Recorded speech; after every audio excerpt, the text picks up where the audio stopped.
Welcome back to the space of Zen Stories, where every breath, every image, and every word opens a doorway to stillness within.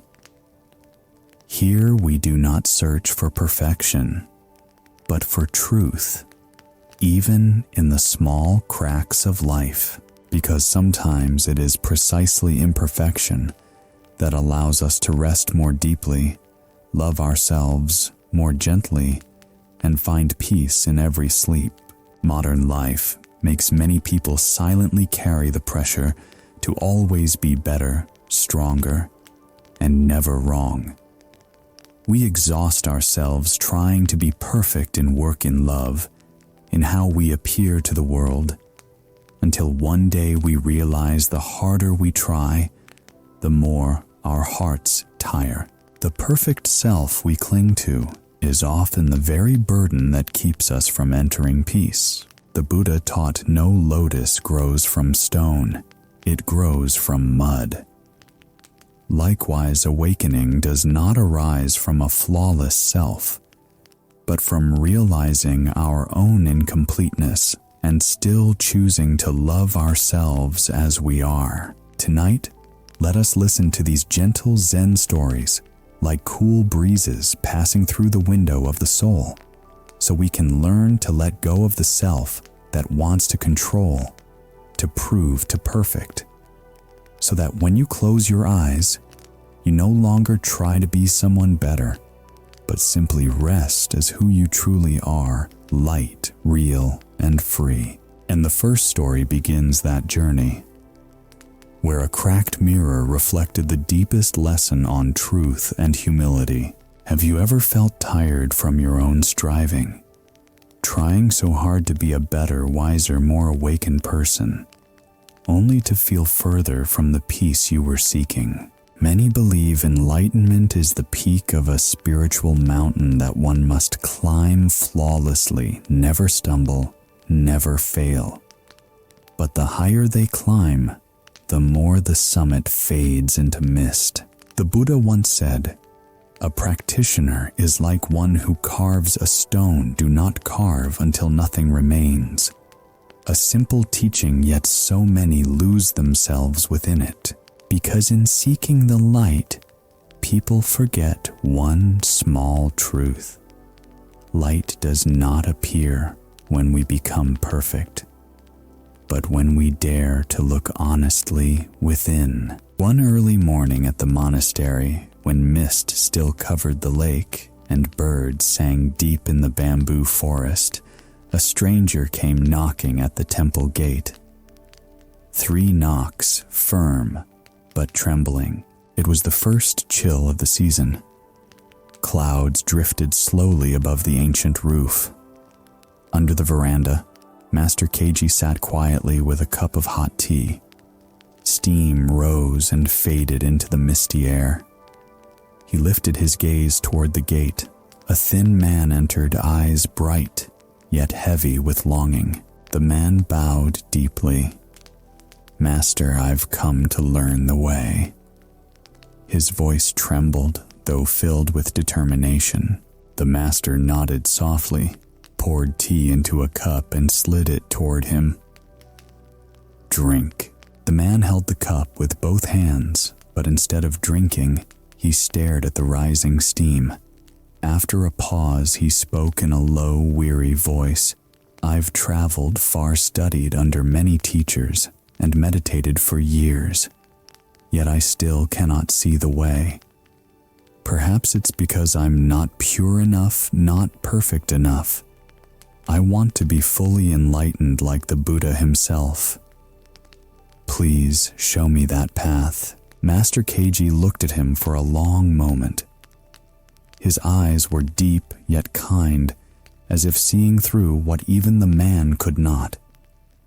Then he stood, walked inside, and returned with an old silver mirror. A sharp crack ran diagonally across its face. He placed it in front of the man. "Look." The man bent down. His reflection was split by the crack. He frowned. "Master, this mirror is broken. How can it reflect anything?"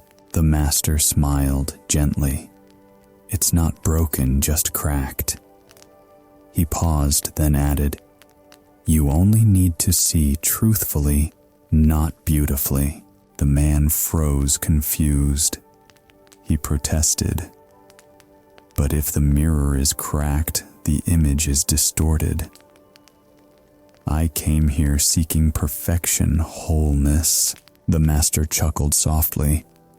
"Then why did you come to a mirror?" The man was stunned. Wind stirred the bamboo blinds under the eaves. The master placed a hand on his shoulder and said slowly, "When you look to see yourself as better, wiser, or more awakened, you're chasing an illusion. But when you have the courage to look directly at the cracks within you, begin to see clearly." He pointed at the mirror. "This crack doesn't erase reflection. It only reminds us that everything has limits, and within those limits, truth still exists." The man was silent for a long time. Morning light spilled into the veranda, shining upon the silver mirror. A tear dropped onto its surface, spreading into a small circle before fading away. The master stepped outside, his gaze resting on the misty mountains. His voice was low but warm. "You wish to be fully enlightened? Then begin by no longer needing to be perfect." He continued softly.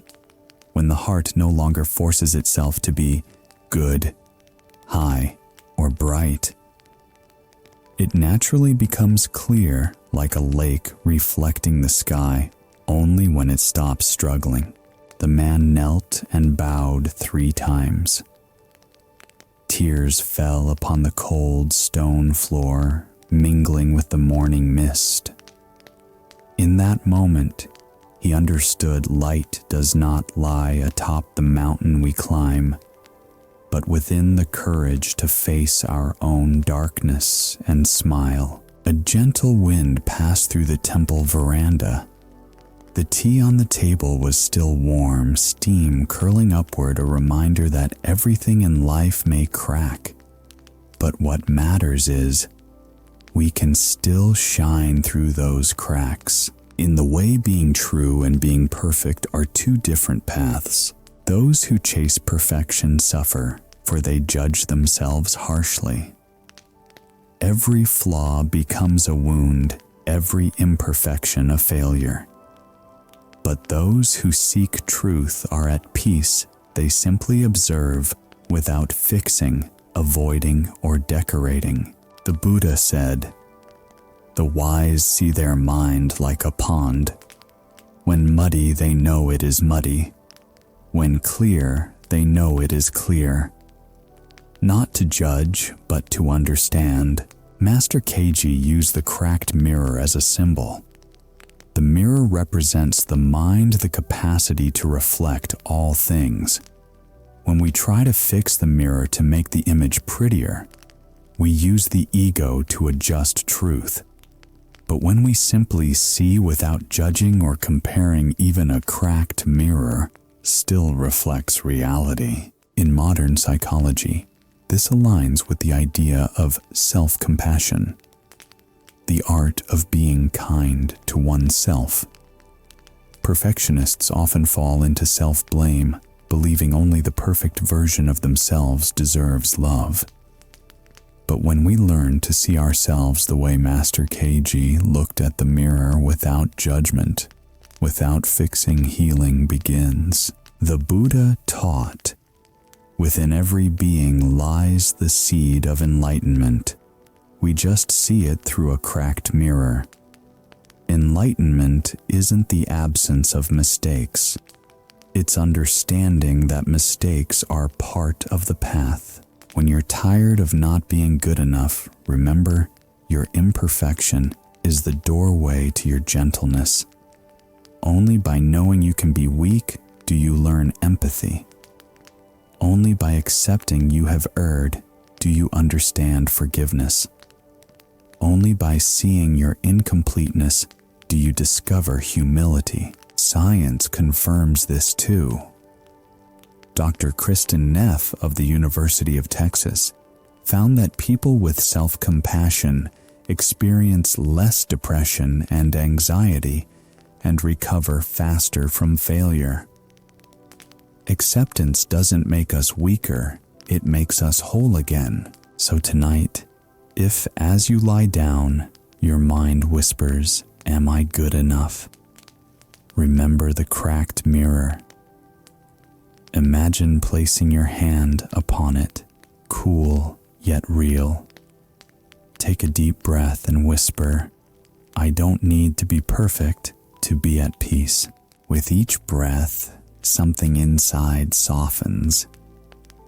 The harsh demands you've placed upon yourself dissolve like mist under the morning sun. When the heart stops fighting, sleep naturally comes. Let the breath become your gentle teacher. Each inhale, see yourself more clearly. Each exhale, release the need to become someone else. And so with every breath you return not to the perfect version, but to your true self. The next morning as sunlight rose over the hill, the man walked to the back garden where a young novice was tending a bonsai tree. A strong gust of wind broke a branch. The boy stared sadly at it. Master Keiji came near and said softly, "It broke where it grew beyond its strength." Humans are the same, for when we reach too hard for perfection, we sometimes end up breaking ourselves. And that leads to the next story, where we will learn that falling is not failure, but a sign we've stretched beyond what is natural to us. Have you ever wondered, why did I fall, even though I gave it everything I had? We often believe that if we just keep reaching higher, working harder, pushing ourselves further, happiness and success will follow. But life isn't that simple. Many people live like bonsai trees in small pots shaped and trimmed to fit expectations, trained to look just right, just proper, just pleasing to others. Yet in all that effort, we forget the most natural truth. Every living being has limits, space to breathe, to live, and to grow in its own way. Rento was the youngest novice in the monastery, gentle, diligent, and always striving for perfection. When assigned to care for the bonsai garden, he saw it as a sacred duty, part of his spiritual path. Every morning, while dew still glistened on the leaves, Rento rose before dawn. He gently watered the trees, wiped each tiny leaf, trimmed the crooked branches, and tied wires to shape them perfectly according to the patterns in his book. To him, each bonsai was more than a tree. It was a mirror reflecting his own discipline and effort. He wanted it to be perfect, not leaning, not uneven, not growing beyond its limits. Day by day, the tree grew within the boundaries he created. Its trunk was straight, its leaves lush, its body small but firm. Visitors to the monastery always praised it. Rento was proud. He believed that if he worked even harder and controlled every detail, the tree would become a symbol of proper practice. But one afternoon, wind rose from the valley. The sky turned gray. Clouds rolled in, and the storm came too quickly for anyone to react. Hearing thunder in the distance, Rento rushed to the garden. Wind howled. His robe whipped wildly. He tried to shield the tree with his body, and then came a sharp crack. The main branch had split in two. Rento fell to the ground, staring at the small tree bending under the storm. Months of care, pruning, and pride gone in an instant. When the rain stopped, only damp air lingered.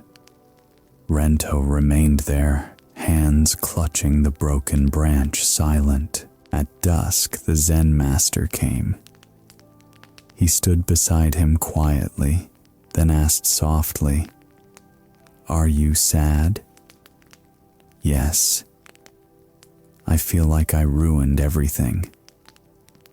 I wasn't careful enough, strong enough, or good enough to protect it." The master smiled gently, eyes deep but kind. "It only broke where it grew beyond its strength." "Rento." The boy looked up, puzzled. The master continued slowly. "When a tree tries to grow beyond its trunk, it weakens itself. The wind didn't break it. The wind only reminded it of the limits it had forgotten. Humans are the same. When we push the mind beyond its natural balance, our roots begin to tremble." Rento lowered his head. Tears fell, mixing with the raindrops still clinging to the leaves. The master added quietly, "You care for the tree so it can live, not so it can be the most beautiful. Living means accepting times of bending, breaking, and pausing. The tree isn't wrong for breaking. It's teaching you the lesson of letting go." A breeze passed by. The remaining branches swayed, but did not break. The master pointed at the fallen branch and said warmly, "That part hasn't disappeared, Rento. It has simply become another part of today's lesson." Rento looked where the master pointed, then bowed deeply. Something in his heart opened small yet warm, like the last sunlight of summer. He realized neither people nor trees need to be perfect to live fully. Rento's story is a reflection of many lives today. We all want to become the best version of ourselves. But in that striving, we lose balance, what the Buddha called the middle way. The Buddha taught, if the string is too tight, it will snap. If too loose, it will not sound. Likewise, when the mind strains too hard, it cuts off its own natural flow of energy. The bonsai did not break because it was weak, but because it had been shaped too long, forced to grow into a form that wasn't its own. And people too break when they shape themselves to please others, chasing validation, achievements, or approval. In Zen, we do not become we. Return. Return to the breath. Return to the heartbeat. Return to our soft, natural essence. Rento learned a vital truth: blooming doesn't come from force. It happens when we allow nature to unfold in its rhythm. Modern psychology agrees. According to Dr. John Kabat-Zinn, founder of the mindfulness-based stress reduction program, living under forced perfection activates the brain's stress center, the amygdala, reducing the body's natural recovery capacity. When we learn to let go, the nervous system resets, energy returns, and emotions lighten. From Rento's story, we see clearly we fall not because we're weak, but because we've tried to stand beyond our own strength. In life, sometimes you fall not from failure, but from trying too hard to prove your worth.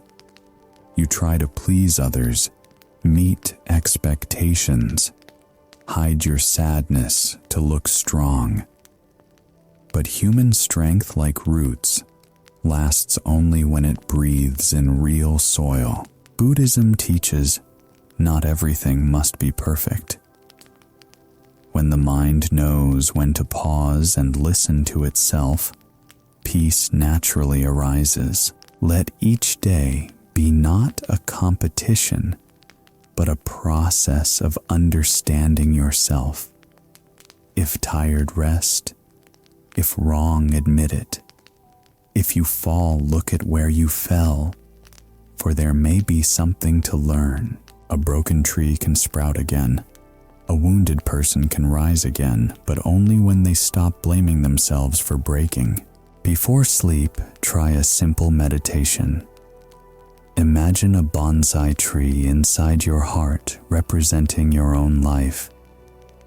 Each branch is a dream, each leaf an effort. Then whisper gently to it. You don't need to be perfect. You just need to live. Inhale, feel the breath flow down like water nourishing roots. Exhale, release the weight of better, stronger, more. Feel your body softening, not from giving up, but from understanding. Nature never tries to be itself, it simply is. The night deepens. The mind grows still. Your breath merges with the wind, and in that quiet, you hear your true rhythm, not chasing, not proving, just being. The next morning, sunlight filtered through the bamboo arch of the monastery. From a small room behind the meditation hall came a quiet sob. A young monk had made a mistake during morning practice.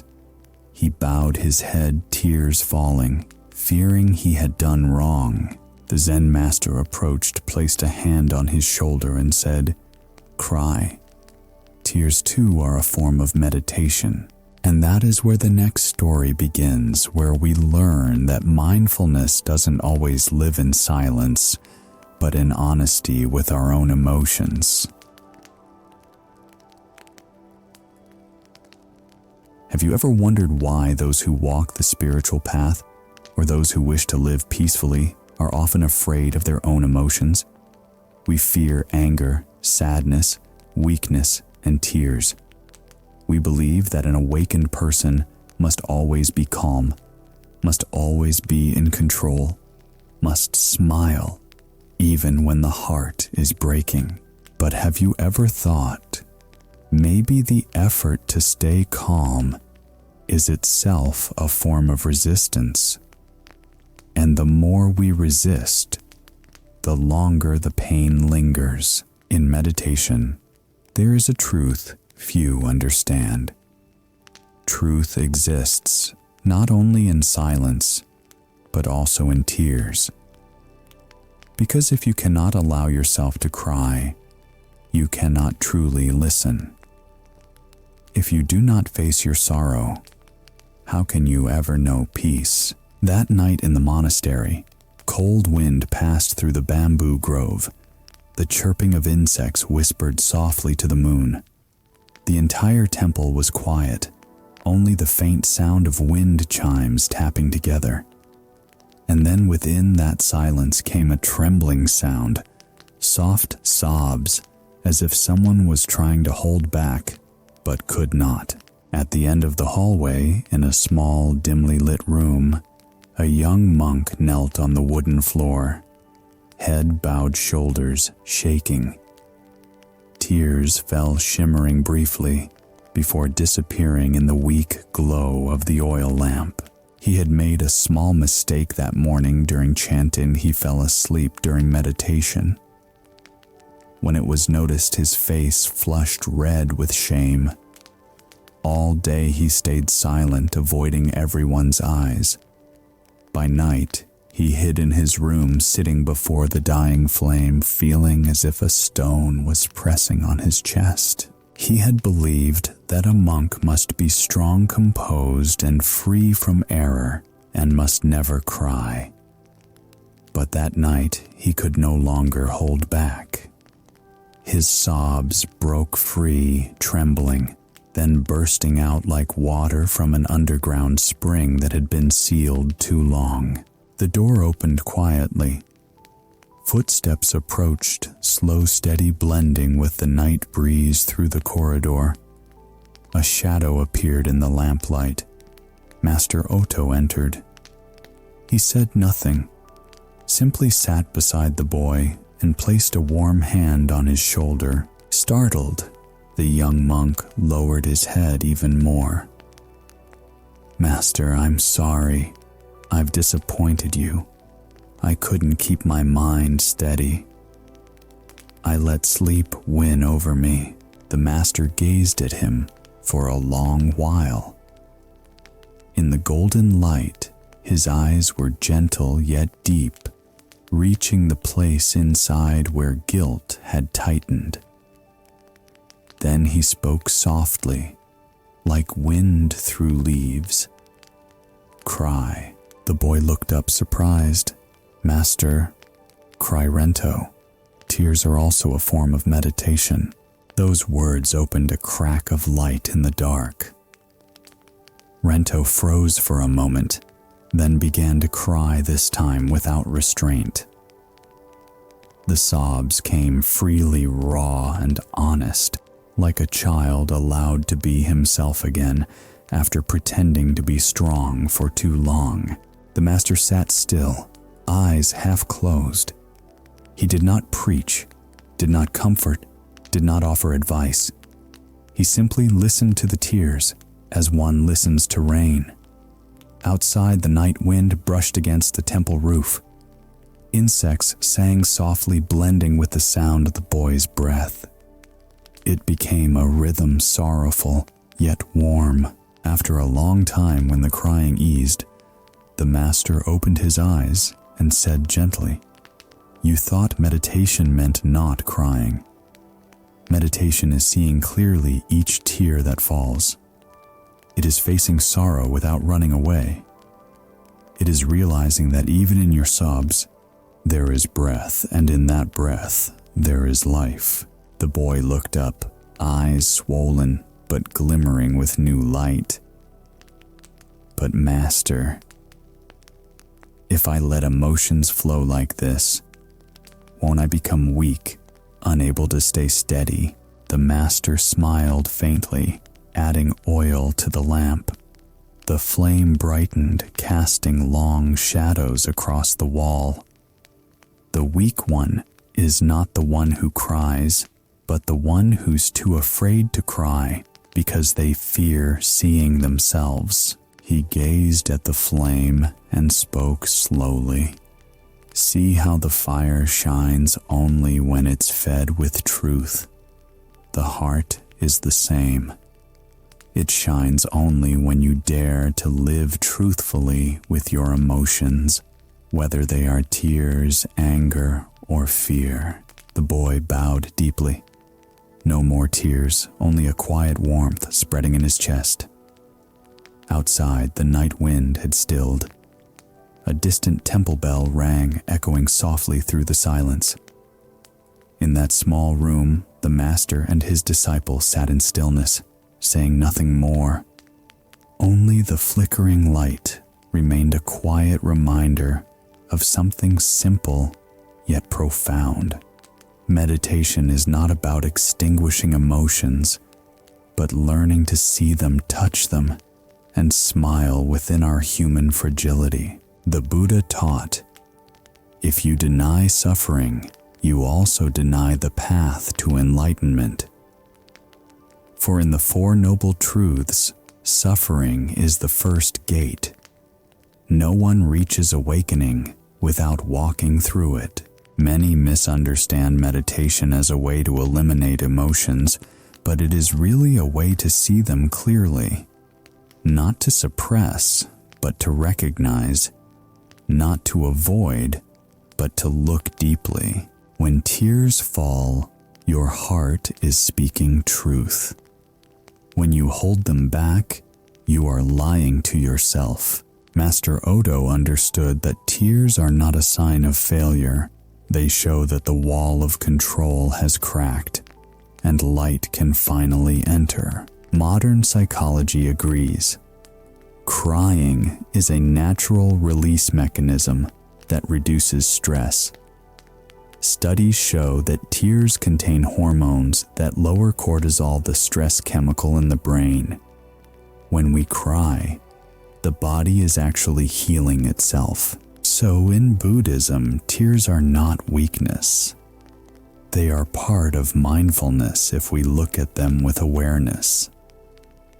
Mindfulness exists not only in calm breathing, but in rapid heartbeats and sobs in the very moment we face our pain honestly. Meditation doesn't teach us to always be calm, but to know when we are not.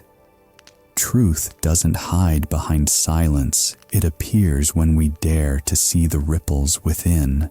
If you have ever felt guilty for being vulnerable, remember, tears do not distance you from the Buddha. Pretending to be strong does. Each of us has nights when we feel lonely, hurt, or exhausted. But instead of silencing those emotions with toughness, try sitting down and saying to yourself, "I'm sad," and that's okay. In Buddhist teaching, this is Vedananupasana, mindfulness of feelings. It means watching emotions like clouds arriving and passing without chasing, without holding. If you're angry, just know you're angry.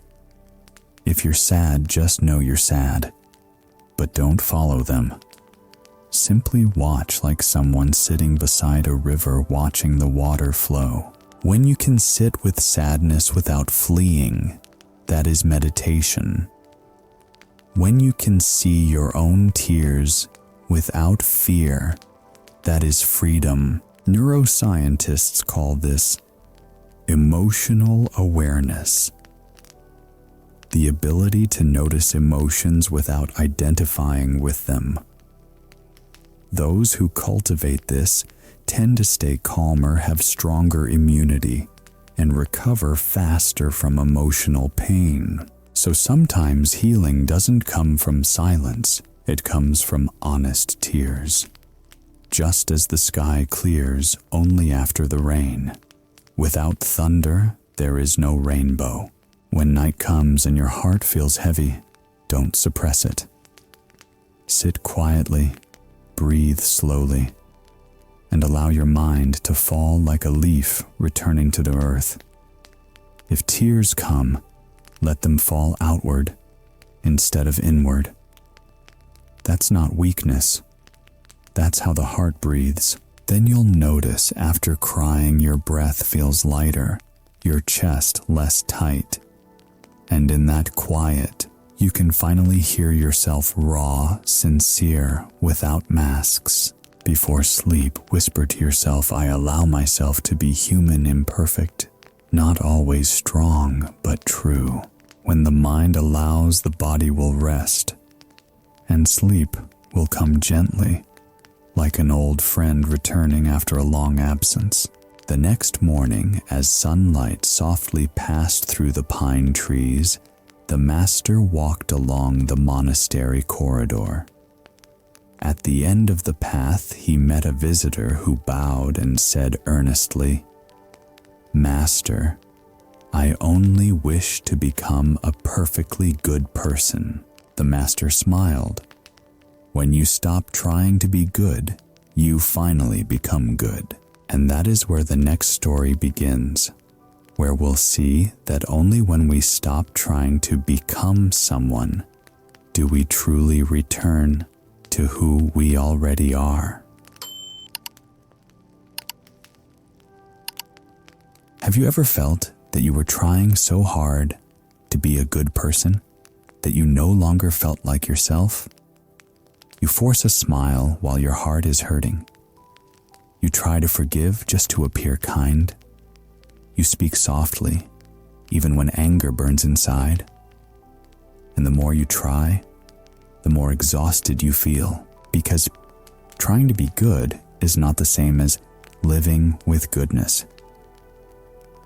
One is effortful performance. The other is natural expression.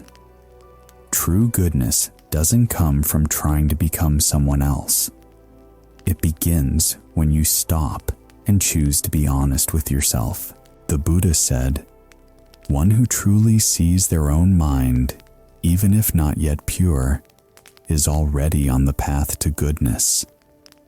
Meaning only when we dare to look honestly within, to see our flaws, our weakness, and our incompleteness, can genuine virtue arise. One afternoon at the monastery, sunlight scattered across the stone floor as the scent of osmanthus drifted in from the veranda. A traveler arrived to see Master Shun. His face was tense, his eyes weary, as though he had walked a long road both outwardly and inwardly. He bowed deeply and said, "Master, I have only one wish in this life. I want to become a perfectly good person." Master Shun set down his cup of tea and looked at him with calm, gentle eyes. "A perfectly good person? Yes, Master," he replied. "I want my heart to be pure, never angry, never speaking wrongly, never hurting anyone. For years I've tried studying scriptures, meditating, giving alms, keeping the precepts. But the harder I try, the more I see my faults. Whenever a bad thought arises, I feel ashamed and disgusted with myself." The master said nothing. He quietly poured tea. The scent filled the air light as mist.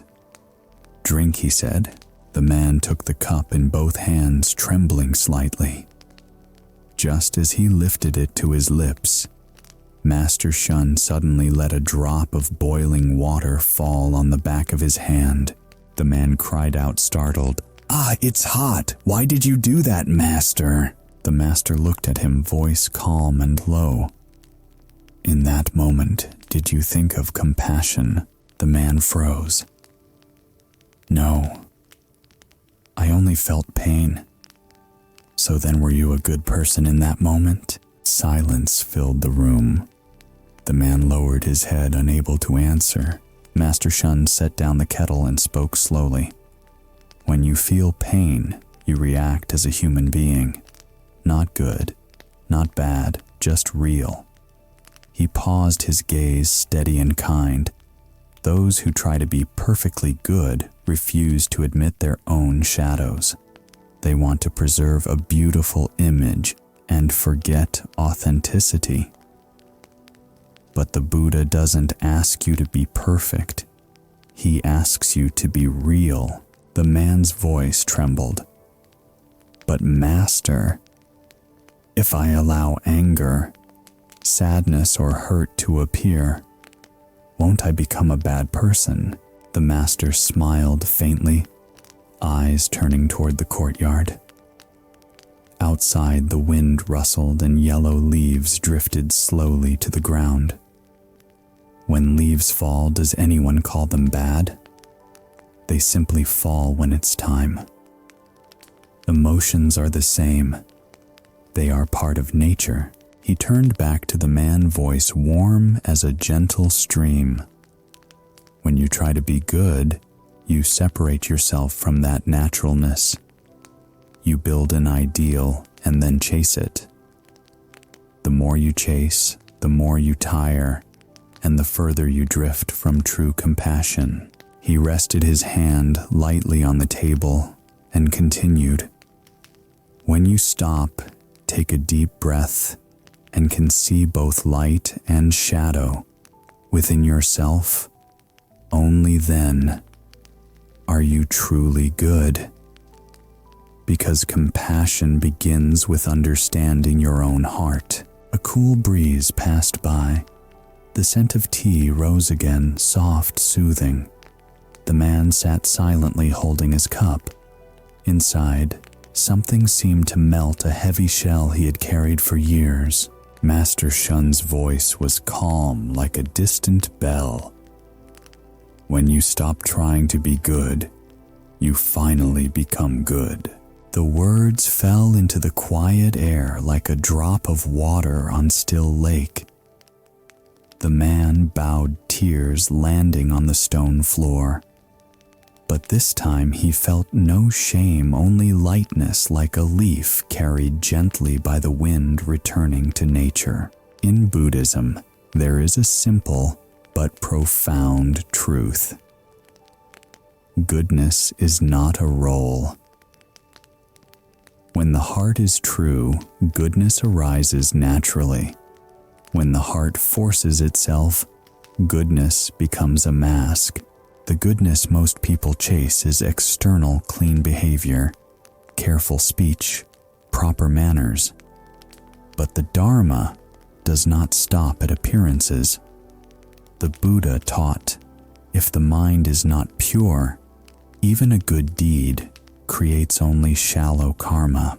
The man in this story is like many of us, striving to meet the highest moral ideal, yet unknowingly building a subtle ego, the ego of the good person. That is a spiritual trap. When we try to prove our goodness, we begin to compare, to judge, to separate ourselves from others. We see this person as unkind, that one as impure. And in that separation, compassion disappears. Zen teaches nature itself is the way. A clear mind needs no polishing. It shows itself in the simplest acts, listening, admitting fault, embracing one's shadows without hatred. In modern psychology, researcher Carl Jung called this the shadow self, the hidden side of the psyche. When we deny or repress it, it doesn't vanish. It hides deeper, showing up later as anger fatigue or the fear of not being good enough. Only when we face our shadow with gentleness can true light appear. If you've been trying to be a good person and find yourself more and more tired, perhaps you've taken the wrong path. Because truly, good people don't try to be good. They just live honestly, without deceiving others, without deceiving themselves. Goodness doesn't come from forced effort, but from understanding. Understanding that everyone has moments of error, weakness, and selfishness, yet with mindfulness, those seeds never grow into harmful acts. The Buddha said, "No one is perfect, only those who are awake." The awakened one knows what they think, feels what they feel, and does not hide. Let your goodness come from seeing truth, not denying it. Because when you stop pretending to be someone, when you drop the mask of being good, compassion naturally blooms like a flower that doesn't force itself to open, waiting only for sunlight and wind. Science, too, confirms this. A Stanford University study found that when people fake positivity or force themselves to always be kind, the brain releases more cortisol, increasing stress and reducing emotional connection. Conversely, those who live authentically, even allowing moments of anger, sadness, or fatigue, show greater empathy and genuine compassion. Tonight, before sleep, you can try something small. Close your eyes, take a deep breath, and ask yourself, was there a moment today when I tried to seem better than I truly felt? If yes, just smile and whisper, "That's okay." Accepting that moment is already a return to truth. Don't try to meditate correctly. Just breathe, as breath already is. Don't try to let go of emotions. Simply notice they are present, like clouds drifting across the sky, needing neither chase nor control. When the mind is allowed to breathe, compassion unfolds naturally. When there's no need to be perfect, the heart becomes clear. And in that simplicity, you'll find something extraordinary, peace that comes not from effort, but from surrender. Let the final breath of your day be the place where the heart returns home. Not a good person, not a bad person, just a human being, alive, breathing, feeling. The next morning in the monastery courtyard, a young monk was repainting the wall by the gate. It had rained the night before. The paint spread unevenly dark in some spots, light in others. He stared at it for a long time, then began to cry. "Master, I ruined it. The wall looks terrible." The Zen master walked over, placed a hand on his shoulder and said softly, "The wall isn't bad. It just hasn't dried yet."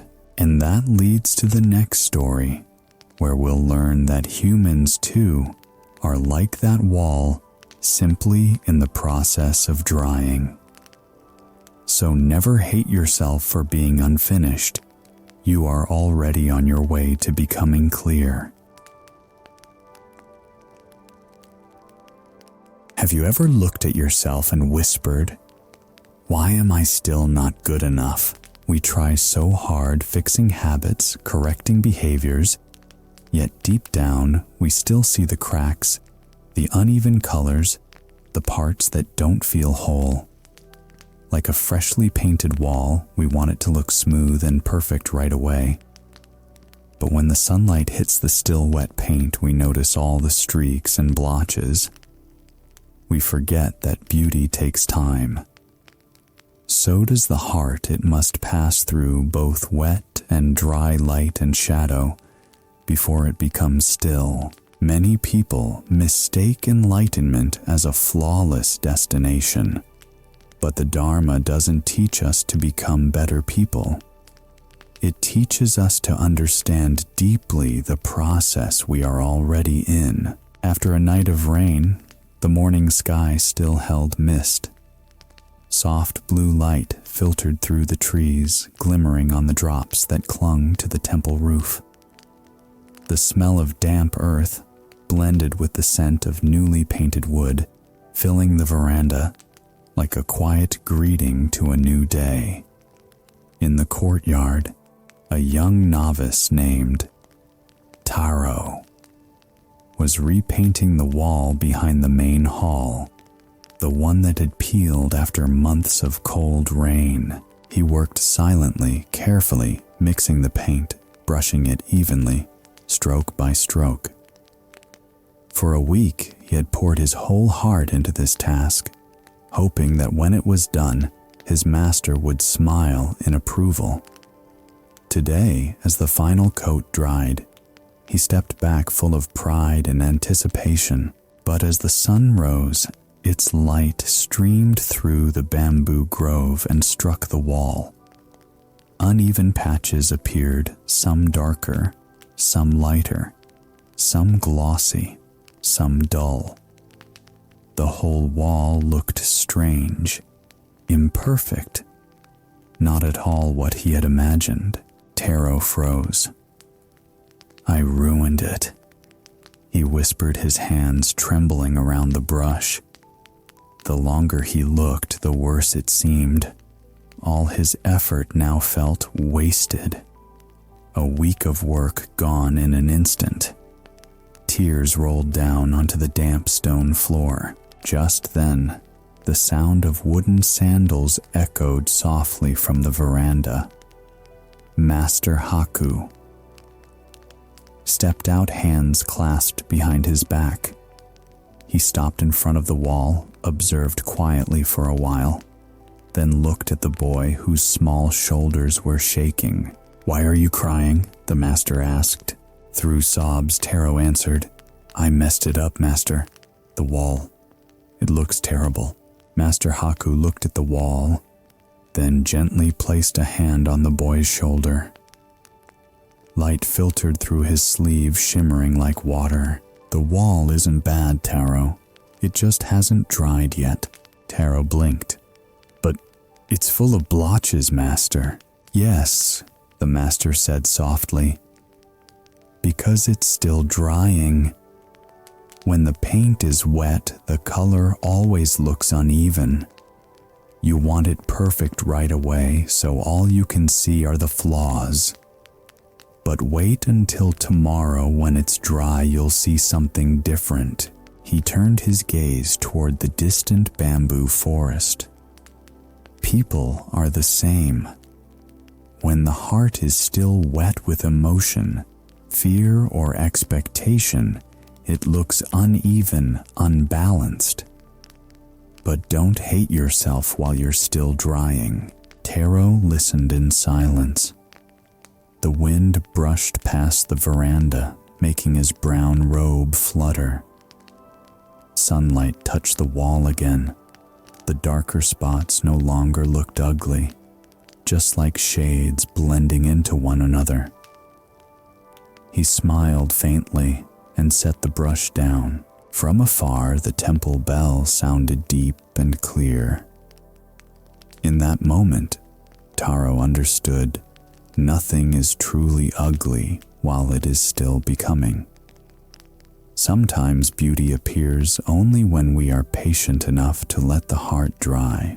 The Buddha once said, "All things are impermanent, even the self."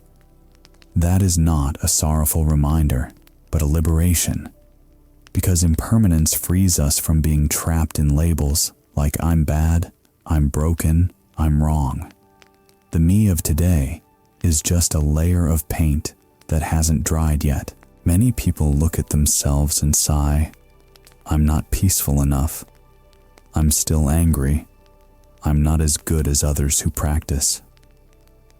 But the Buddha never measures anyone by perfection, only by direction. He looks not at how finished you are, but where your heart is moving. The blotchy wall in this story is a metaphor for a mind still maturing. When we practice meditating, letting go old emotions, habits, and karmic patterns rise to the surface. We think we're getting worse, but it's actually a phase of purification. Just as water clouds, before it clears, we must pass through confusion before clarity returns. Mindfulness isn't about being perfect, it's about seeing imperfection without hatred. Modern psychology calls this self-compassion. Studies show that people who accept their mistakes with kindness recover faster from failure and experience less depression. It aligns perfectly with the Dharma. To love yourself is the foundation of loving others. In daily life, we are all repainting our own walls with effort, correction, and new beginnings. But if we focus only on the uneven spots, we'll never see the slow miracle of drying. Remember, the one learning to stay calm isn't the one without anger, but the one who sees their anger. The one learning to let go isn't free of attachment, but aware of their clinging. The one walking the path isn't perfect. They are simply walking. When we accept that I am still drying, shame softens and patience blooms. Patience, in truth, is the bridge between suffering and awakening. Neuroscience confirms this too. When we accept ourselves as we are without judgment or forcing change, the brain releases oxytocin and serotonin's chemicals that reduce stress and increase calm. Just as Buddhism has long taught, when the mind accepts suffering, dissolves. Tonight, before sleep, try this small practice. Sit quietly, place a hand over your heart, breathe in deeply and exhale slowly. With each breath, whisper to yourself, "It's okay. I'm still drying." Look at your mistakes, your unsettled emotions, your unfinished parts, and simply recognize they are drying. No need to force peace, no rush to let go. Like the paint on a wall, some areas dry fast, others take time. Some parts already shine. Others remain dark. All are part of one natural process, steady right on time, needing no correction. Inhale, see your imperfection. Exhale, accept it with love. Repeat until the heart grows quiet. And then in that sleep, you may find your mind lighter, no longer burdened by not enough. The next morning in the temple's tea room, a young woman named Mizui came to serve tea for the master. She followed each ritual carefully, cleaning the cup, pouring water, moving her hands gracefully. Everything seemed perfect. But when she brought the cup forward, she realized the tea had gone cold. Ashamed, Mizui bowed and said softly, "Master, I'm sorry. The tea has cooled." The Zen master smiled, lifted the cup, took a sip, and said, "Cold tea has its own flavor." And from that smile, another lesson unfolded, that happiness doesn't lie in doing things the right way, but in being fully present with what is. That is the story of Mizue and the cup of cold tea, where we learn to love even what doesn't go as planned, just as we love a rainy morning, imperfect, yet true enough to bring peace. Have you ever tried so hard to make everything perfect only to find that the result wasn't what you expected?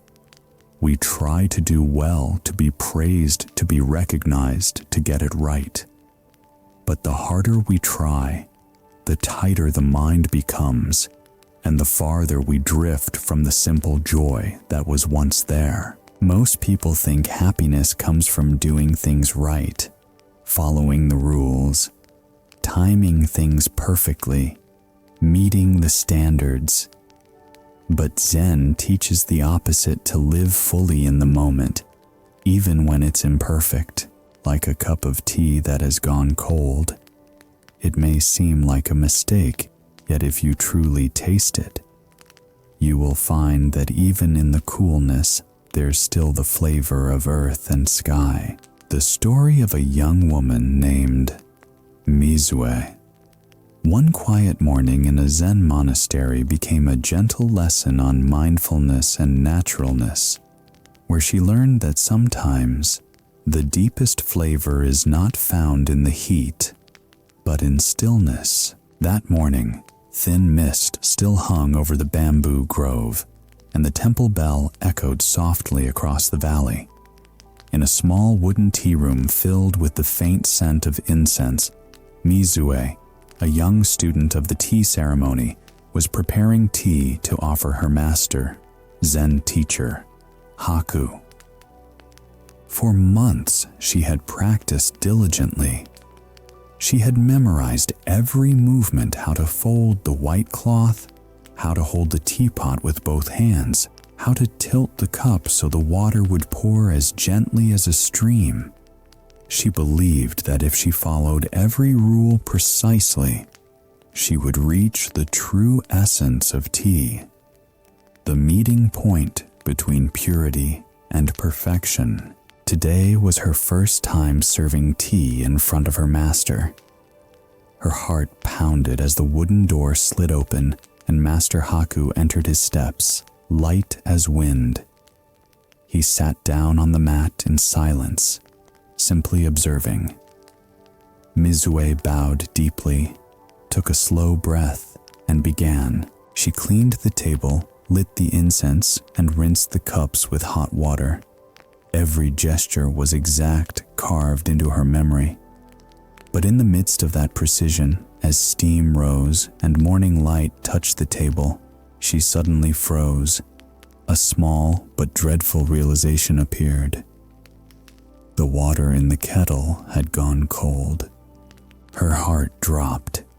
Her hands stiffened. Her mind went blank. She had been so focused on the procedure, on doing each step correctly, that she had forgotten the most essential thing, the heat, the very soul of tea. For a moment, she wanted to start over. But the kind, knowing eyes of the master stopped her. He sat there utterly calm, as if he already understood everything that had happened. Mizue bowed again and continued. She poured the tea. No steam rose. She placed the cup before the master with both hands, her face burning with shame. Master Haku looked at her quietly, then smiled. He lifted the cup, took a slow sip, and said nothing. No scolding, no frown. Just a serene silence that seemed to breathe kindness. After a while, he set the cup down and spoke in a low, warm voice. Even cold tea has its own taste. Mizue looked up surprised. The master's eyes were clear and bright, like morning dew on bamboo leaves. You prepared the tea carefully, he said, but your mind was in the method, not in the moment. When your mind is in the ritual, you seek what is correct. But when your mind is in the present, you find what is real. He placed his hand gently on the cup and continued. In the coolness of this tea, there is still the taste of earth, of time, of waiting. Every moment in life has its own flavor, if you are truly there to taste it. The room fell silent. Mizue lowered her head, tears welling up, not from shame, but from release. She suddenly realized that all this time she had studied tea, not to feel it, but to prove herself. She wanted to be right, to be praised, to be perfect. But in that moment, when her master drank the cold tea and sunlight fell upon the pale cup, she rediscovered what she had forgotten. Presence, and in that cool tea, Mizue saw herself a soul learning to be authentic, not perfect. Even cold tea has its own taste. That line became a Zen teaching not about tea, but about life itself. The Buddha said, all phenomena are just phenomena. Whether pleasant or unpleasant, only see them clearly. That clear seeing is mindfulness. The ability to live fully in each moment without resisting, escaping, or comparing. We suffer because we always want life to be a little more right, a better job, kinder people, fewer mistakes. But that very wanting takes us away from the now. In the way of tea, there's a saying, Ichigo Ichi. Each meeting, each moment happens only once. Today's cold tea will never happen again, just like this person, this mood, this morning light. If we dismiss it because it's not good enough, we miss what's most precious. The present. Modern psychology calls this perfection anxiety. The stress of wanting to be flawless. Many people become anxious, depressed, or insecure because they never allow themselves to be wrong. Yet Harvard studies show that those who accept mistakes and allow imperfection actually recover faster and create better. Just like Mizue, when she accepted the cold tea, she found her peace again. Buddhism teaches happiness doesn't come from doing things right, but from doing them wholeheartedly. To be wholehearted means, when drinking tea, just drink tea. When sad, just feel sadness. When wrong, just admit it. Nothing more, nothing less. Such wholeness opens the heart. Only when we are gentle with ourselves can we be gentle with the world. Many have asked Zen masters, how can I live mindfully when life is so stressful, when everything must be done correctly? And the masters often reply, don't try to be right, be real. When you are sincere in what you do, correctness comes naturally. As Master Haku once said, mindfulness is not about trying to focus. It's about stopping the mind from scattering. When your mind stops chasing appearances, the quiet energy of presence naturally arises like water settling when it's no longer stirred. Think of a time you cooked a meal. If you focused too hard on making it perfect, it probably tasted flat. But if you cooked with joy and calm, even a simple dish carried warmth and love. Zen is like that. It's not in the technique, but in your presence. Science agrees. When we are truly engaged in what we do, the brain releases dopamine, which creates excitement and satisfaction. But when we act out of fear of failure or the need for praise, cortisol, the stress hormone rises, draining energy, focus, and joy. So Mizue's lesson isn't just about tea, it's about every action in life. When you act to be approved, you lose joy. When you act with presence, peace returns. Before bed, you can practice this simply. Recall 3 moments in your day that felt not right. A hasty word, a mistake, a plan that failed. Then instead of judging, whisper in your heart, even cold tea has its own taste. Breathe in, aware of your breath. Breathe out, allowing all imperfections to rest in the present moment. No fixing, no denying. Just acknowledge. It is as it is. When the mind stops resisting reality, the body softens too. The breath becomes gentle like water flowing through the cracks of a weary day. Then sleep comes naturally, not because you try to sleep well, but because you simply allow yourself to sleep. Happiness is not an achievement. It's when you sit down, sip a cup of cold tea, and smile realizing you're still here to taste its quiet flavor. The next morning, in a small village at the foot of the mountain, there lived a stone carver named Genshu. He was known for his meticulous perfection. Every Buddha statue he sculpted took months of polishing to make flawless. One day, as he neared completion of his greatest work, the stone suddenly cracked in half. He fell to his knees, weeping, believing he had failed. Just then, a Zen master passing by looked at the broken statue and said, "Perhaps the Buddha wanted you to see he was already perfect before you began carving." And so the next story begins, where we learn that we don't have to become perfect to see our Buddha nature. It has always been there.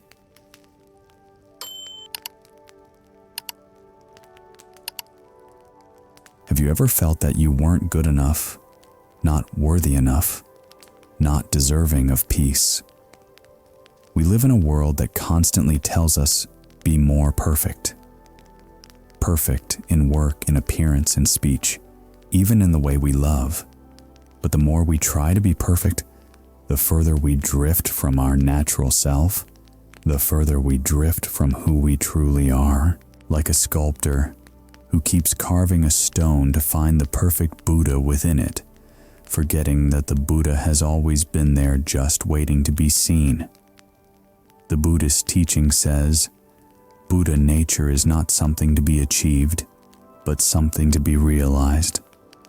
Yet in ignorance, we believe we must cut away, fix and prove ourselves. Only then are we worthy of love and peace. One autumn morning in a remote mountain village, there lived a stone carver named Genshu. His story reflects this paradox that sometimes only when we accept our own imperfection, The true light begins to appear. On a mist-covered slope stood a small village where Genshu lived alone.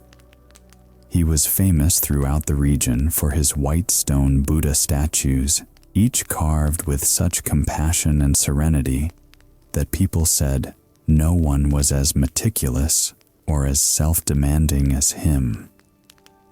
When he worked, Genshu would forget to eat or rest. Only the sound of his chisel echoed through the valley at dawn, merging with his steady breath. This time, he chose the largest stone of his life, rough, heavy, full of sharp edges. He believed this would be his life's masterpiece, the most beautiful statue he would ever create. For months, he didn't leave his workshop. Sunlight streamed through the window, falling across his back as the rhythmic tapping of his hammer kept time with his heartbeat. He carefully shaped every curve of the robe, every finger, every strand of hair on the statue's head. But the more he looked, the more flaws he saw. Every line seemed wrong, every detail unsatisfying. Genshu examined the stone closely, chiseling and adjusting again and again, driven by that familiar inner voice, just a little more, until one afternoon, when dark clouds rolled in and the first rains of the season fell over the valley. Still, Genshu refused to stop. He covered the statue with a cloth and kept carving, lightning flashing through the rain. Then suddenly, a sharp sound echoed. A long fracture ran down from the statue's shoulder to its chest. Genshu froze. The chisel slipped from his hand as he fell to his knees on the cold ground. Rain mixed with tears. Months of labor, years of dreams, all shattered in an instant. He whispered, trembling, "I tried my best." And still, it isn't perfect. Just then, soft footsteps echoed on the stone steps. An old monk in a brown robe stopped under the eaves, looking at him, then at the broken statue. His voice, deep yet gentle, like the wind, said, "Are you crying because the statue broke? Or because the image of the perfect sculptor inside you just broke?" Genshu looked up, stunned. "I only wanted to carve a flawless statue worthy of offering to the temple." The monk stepped closer, placed a hand on the cracked surface, and smiled softly. "Perhaps the Buddha wanted to remind you. He was already perfect before you ever began to carve." Those words rang like a bell in the rain. Genshu stood in silence for a long time. He looked again at the statue. The crack now shimmered like a streak of light glistening in the rain. He finally understood the Buddha was never in the shape he tried to create. He had always been in the stone itself, in his breath, in the rhythm of the rain, in this very moment. Genshu dropped his chisel and bowed his head. The rain kept falling, but his heart grew strangely still. In a flash of lightning, the statue no longer looked broken. It had become a symbol of something deeper, the beauty of imperfection, and the awakening born from acceptance. The stone carver is a reflection of us all. We chisel ourselves every day, striving to be better, wiser, kinder. Yet in the process, we often wound our own hearts. The Buddha taught Buddha nature exists in all beings. It means we don't need to become someone else to reach enlightenment.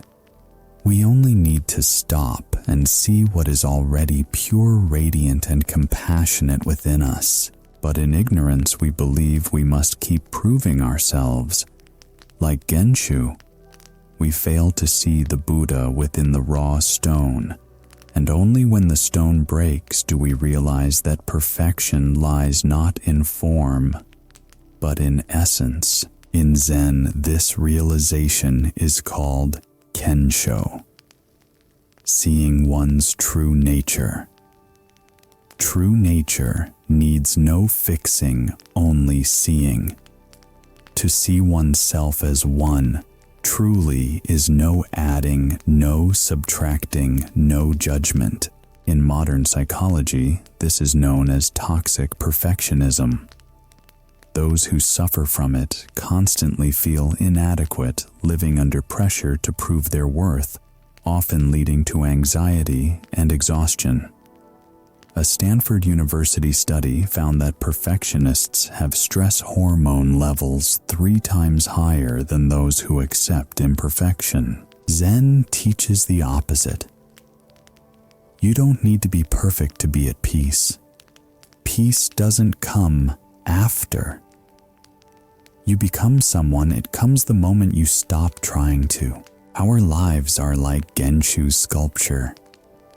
Every mistake, every crack, every disappointment, they are all part of the statue of the mind.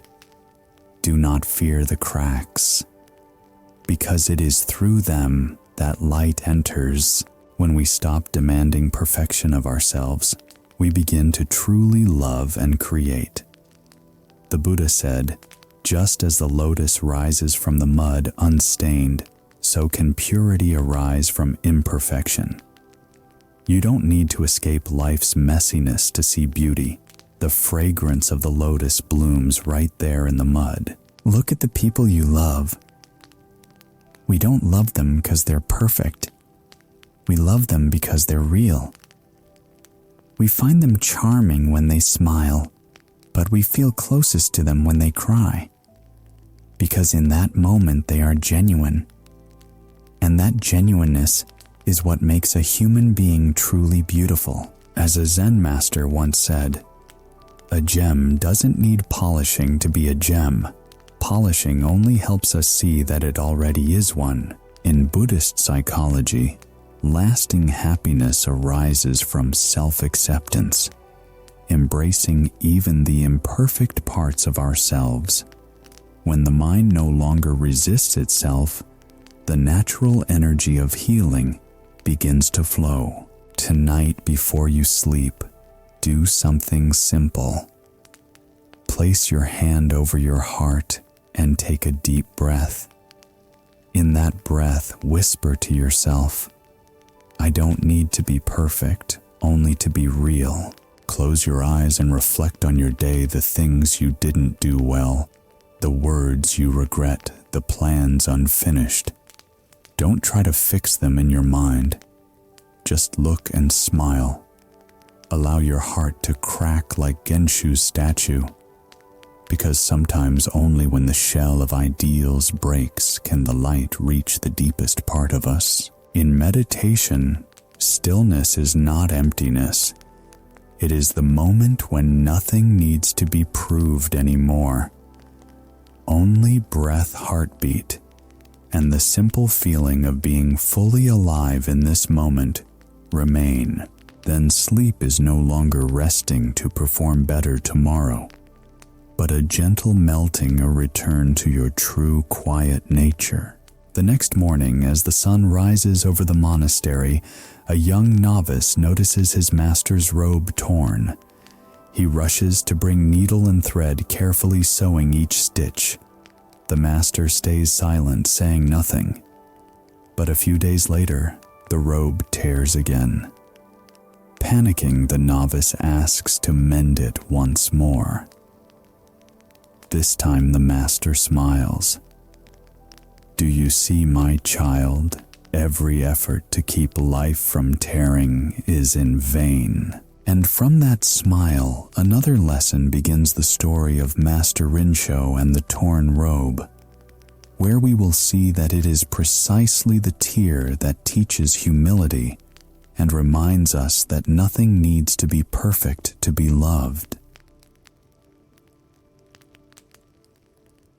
Have you ever felt tired from trying to keep everything in your life intact? Keeping relationships from falling apart? Keeping your image flawless? keeping everyone pleased with you. We patch one part, hide another constantly, trying not to let anything tear or break. But the more we hold on, the more we fear. And the more we fear, the easier life tears.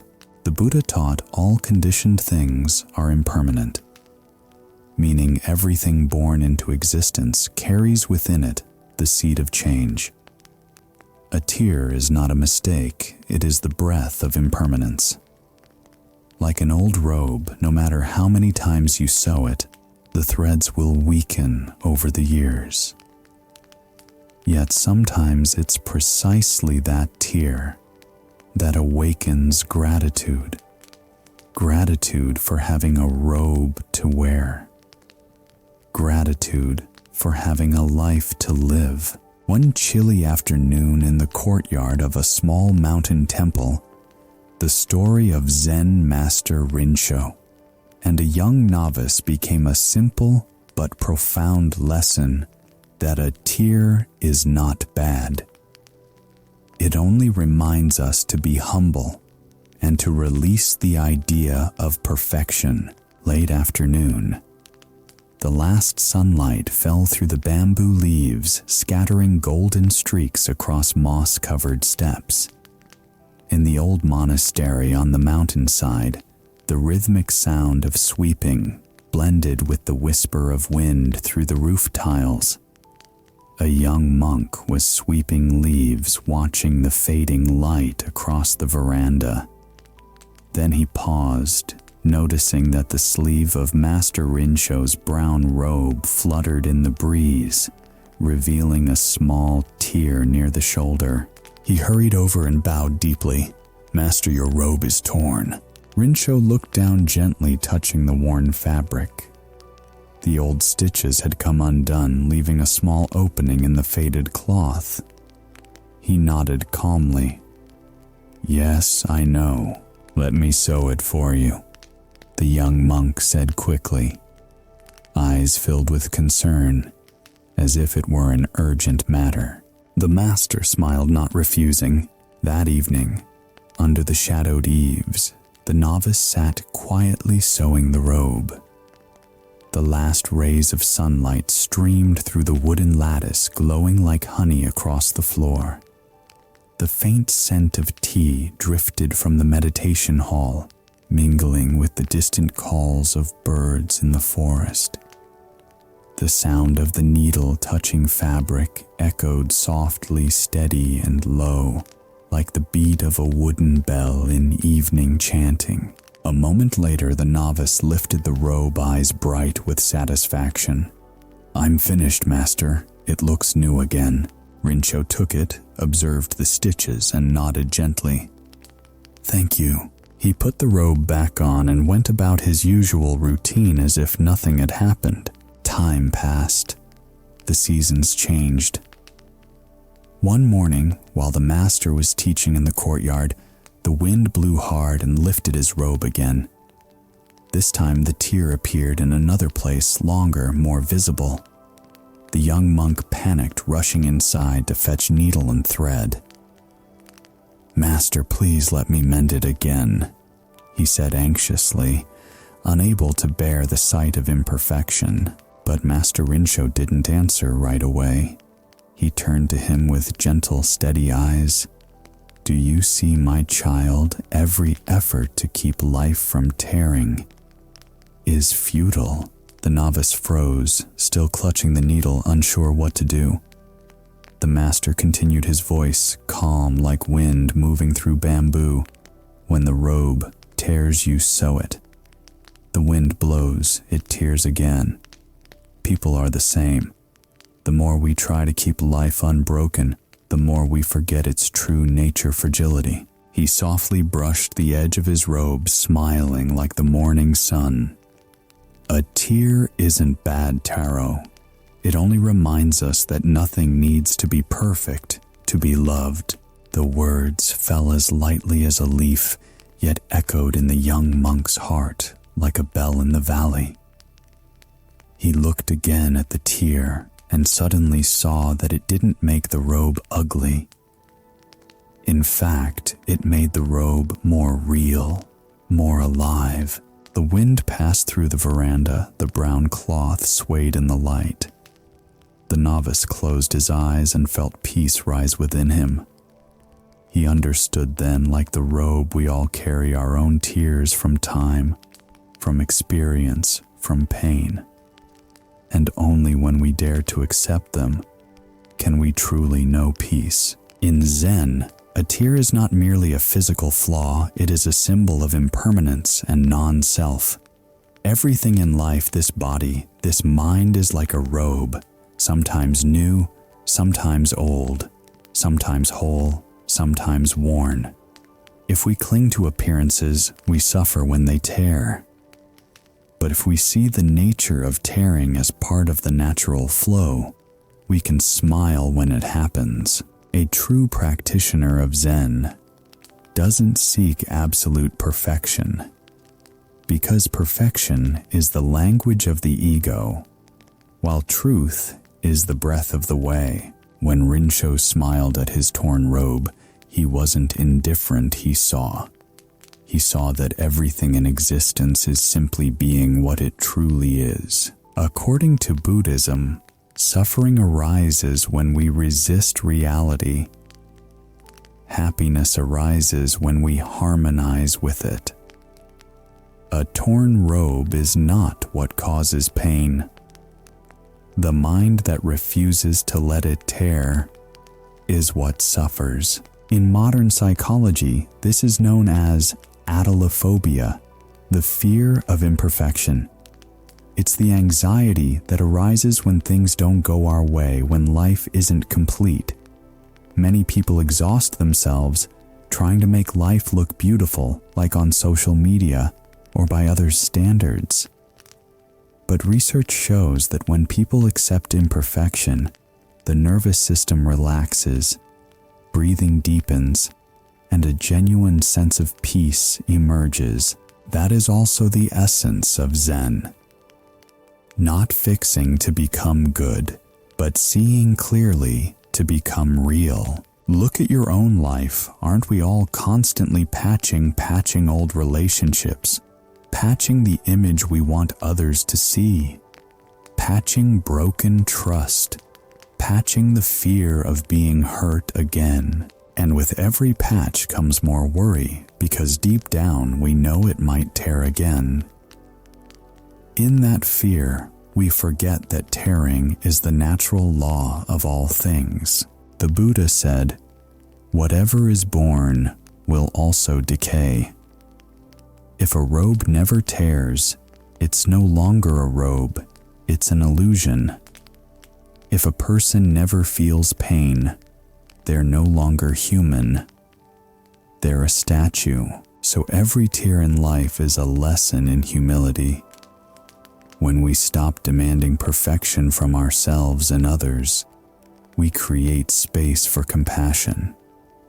Because compassion doesn't arise from what's beautiful, but from what's true. In modern life, when we pause to accept a tear as Rincho did, we are actually granting ourselves freedom.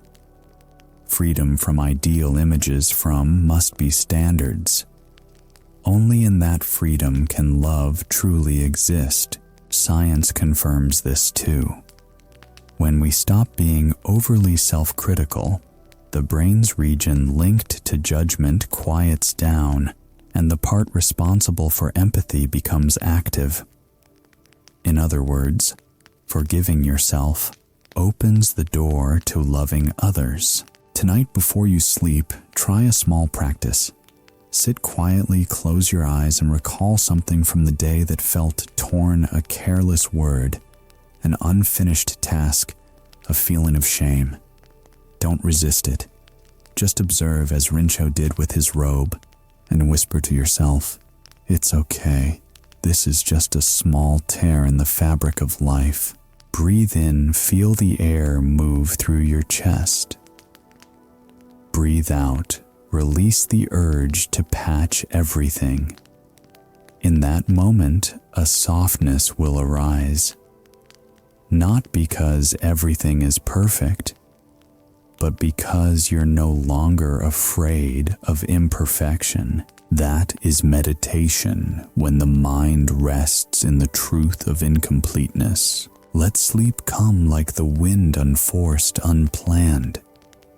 And by morning you may wake to see that even the tears in life carry their own beauty, for it's through them that light finds its way in. At dawn, before the sun fully rose, a young disciple entered the meditation room of Abbess Enso and found her painting. On the white paper before her, she drew a circle round, but not closed. The disciple bowed and asked, "Master, why do you never draw a perfect circle?" The abbess set down her brush and smiled. "Because a perfect circle belongs to a machine, not to a human hand." And from that smile, a new lesson began, the story of Abbess Enso and the Zen circle, where we will see that Zen does not seek perfection, but authenticity in every breath. Have you ever wondered why people are so afraid of not being good enough? No matter how much we try, no matter how hard we work, there's always that quiet voice inside whispering, "If only I had done a little better." From the vase we accidentally broke, to the words we wish we hadn't said, to the face we see in the mirror. Each morning, we always find a flaw somewhere. But have you noticed that a flower doesn't need to bloom perfectly to be admired? And the moon doesn't need to be full to be loved? In Zen, perfection is not the goal. Because in the very moment we strive to perfect something, we step away from what is already real and present.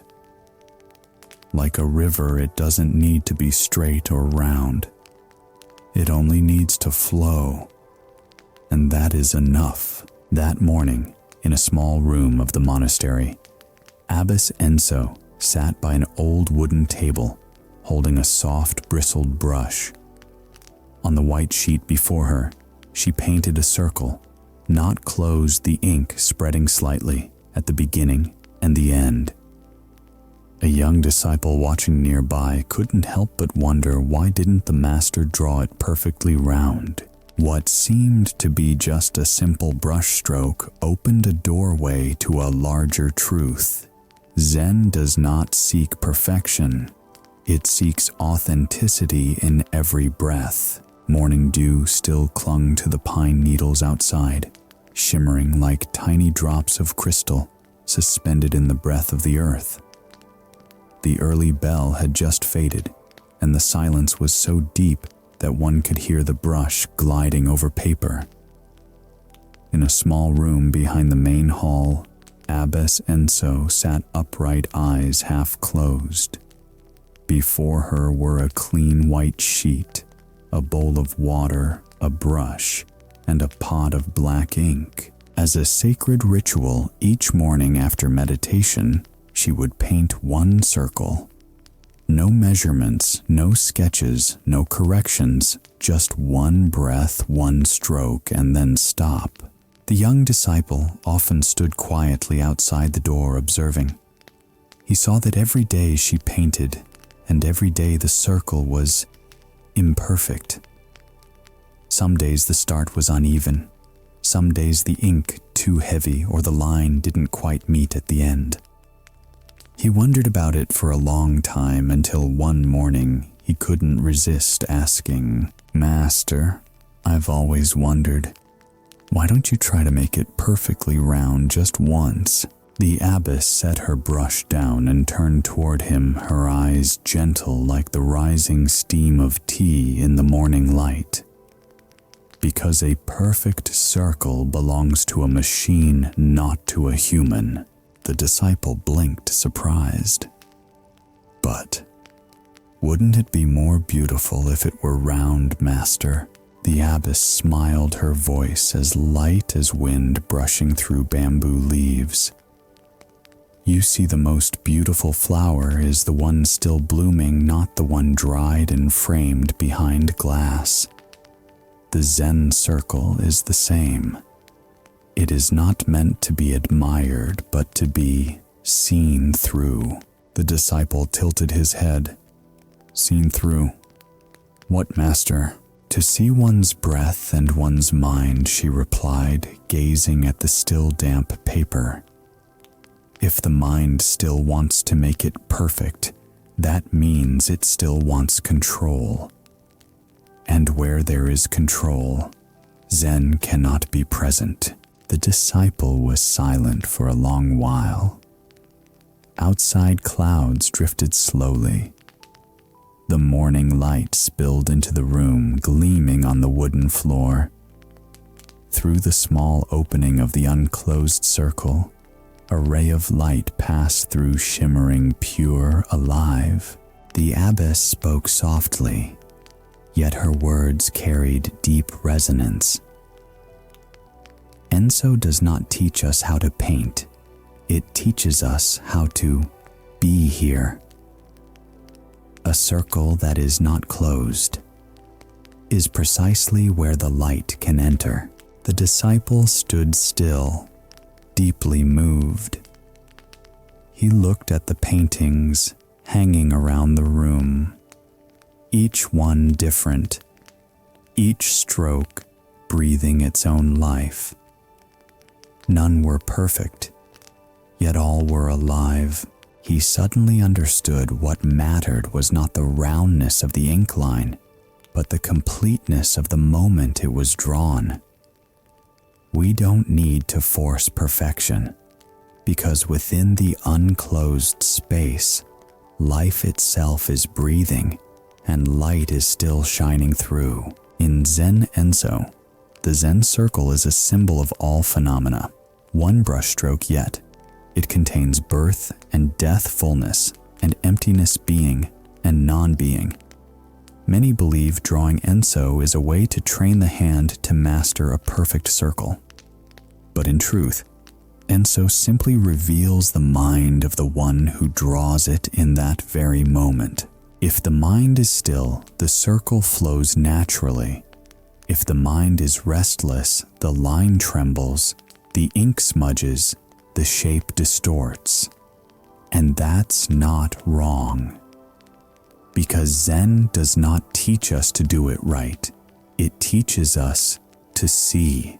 When we see our own imperfection clearly, we've already touched a piece of enlightenment, because only a mind that observes without judgment is a free mind. In Buddhist teaching, this is the essence of non-self and the middle way. Neither clinging to perfection nor surrendering to despair, but seeing that everything is just right in its present being. Modern psychology speaks of this too, the flow state, when a person merges completely with the act itself, when the boundary between doer and doing dissolves. Whether painting, playing music, or meditating, when we try too hard to control the outcome, the flow breaks. But when we allow the act to move naturally through us, creativity and peace arise together. Enso is the trace of a living moment. It does not demand perfection. It mirrors the truth of the mind in that instant. In everyday life, we are all painting our own Enso through our words, actions, and relationships. Each morning, we draw the first line of a new day. Some days it's round, some days uneven. Some days we speak kindly. Some days we lose patience. It's all right, as long as we know we're drawing. Suffering doesn't come from a crooked line. It comes from the desire to make it perfectly round. Like the young disciple who longed for a flawless circle, but that very desire pulled him away from the present moment. The Buddha said no form is permanent. If we trap ourselves within someone else's idea of perfect, we lose our true nature. So don't be afraid when your life looks uneven. Sometimes it's the imperfection that opens the door to compassion. Because only those who have seen their own imbalance can truly understand another's. Scientists today have found that people who accept their flaws have more stable immune systems and recover from stress faster than those who chase perfection. Accepting an incomplete circle is a form of healing, because when we stop fighting ourselves, natural energy returns.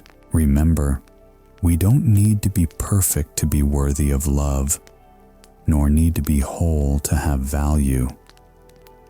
We only need to be authentic in every breath. Tonight before you sleep, try Enso's practice. Prepare a blank sheet of paper and a pen or brush. Sit quietly. Inhale deeply, and as you exhale, draw one circle in a single breath. Don't correct it. Don't compare. Just look at it as you would look at your own breath. If it's uneven, leave it. If it's smooth, leave it. Both are right, because the goal isn't to draw well. It's simply to know that you are drawing. When you finish, look at the space within the circle, the space where the light passes through. Breathe in, feel your heart soften. Breathe out, release the urge to fix. In that moment, your mind becomes lighter, not because it's perfect, but because it's true. And in that truth, sleep comes naturally, like moonlight entering your window without being invited. The next morning, as sunlight filters through the leaves, another disciple in the monastery is polishing a mirror. Every day he wipes it, yet the glass still holds faint smudges. The more he wipes, the more frustrated he feels. The Zen master passes by and smiles. You don't need a flawless mirror to see yourself, only light. And from that smile, another story begins, the story of Master Etsu and the clouded mirror, where we will discover that enlightenment does not come from a spotless mind, but from a mind that knows how to reflect.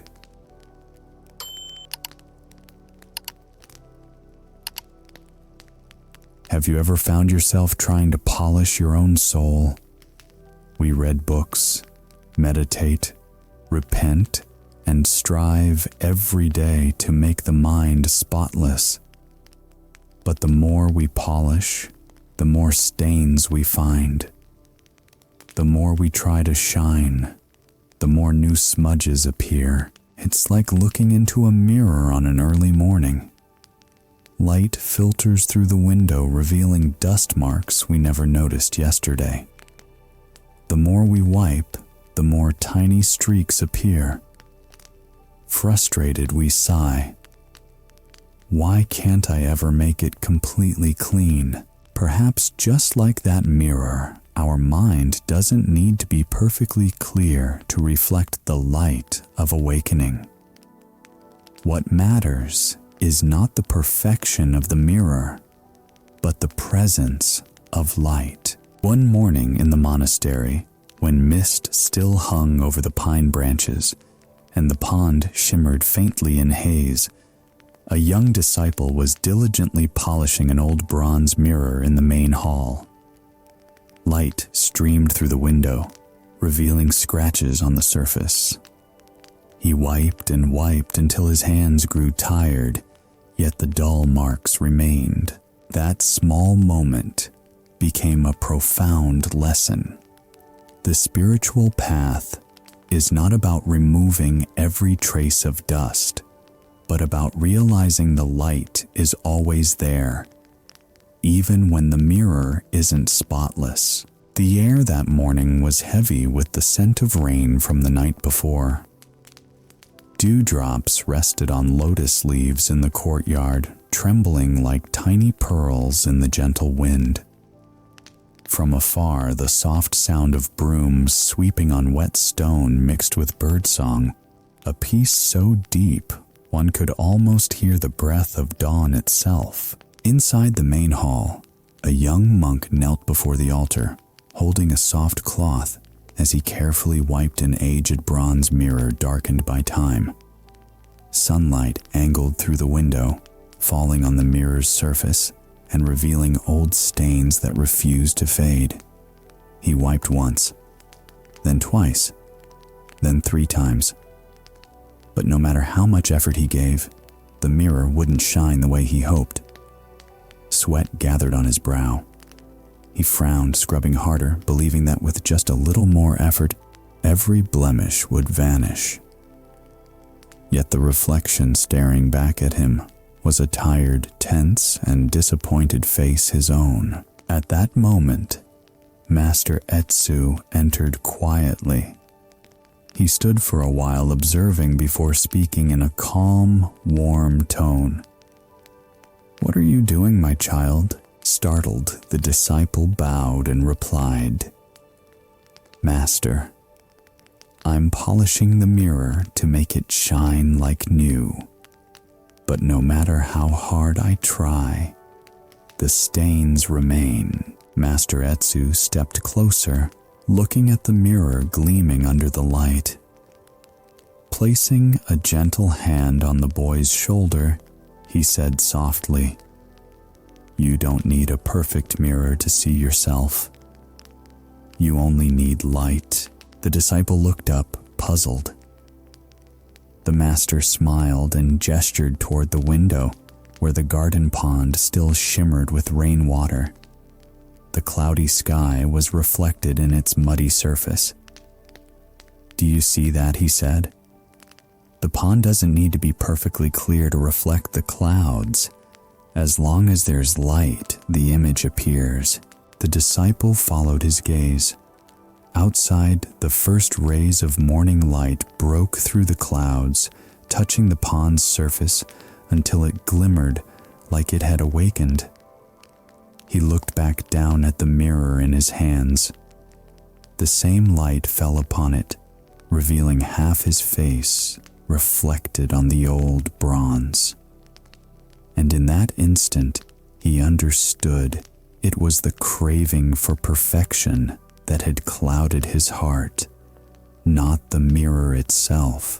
Master Etsu spoke again, his voice soft as wind brushing the veranda.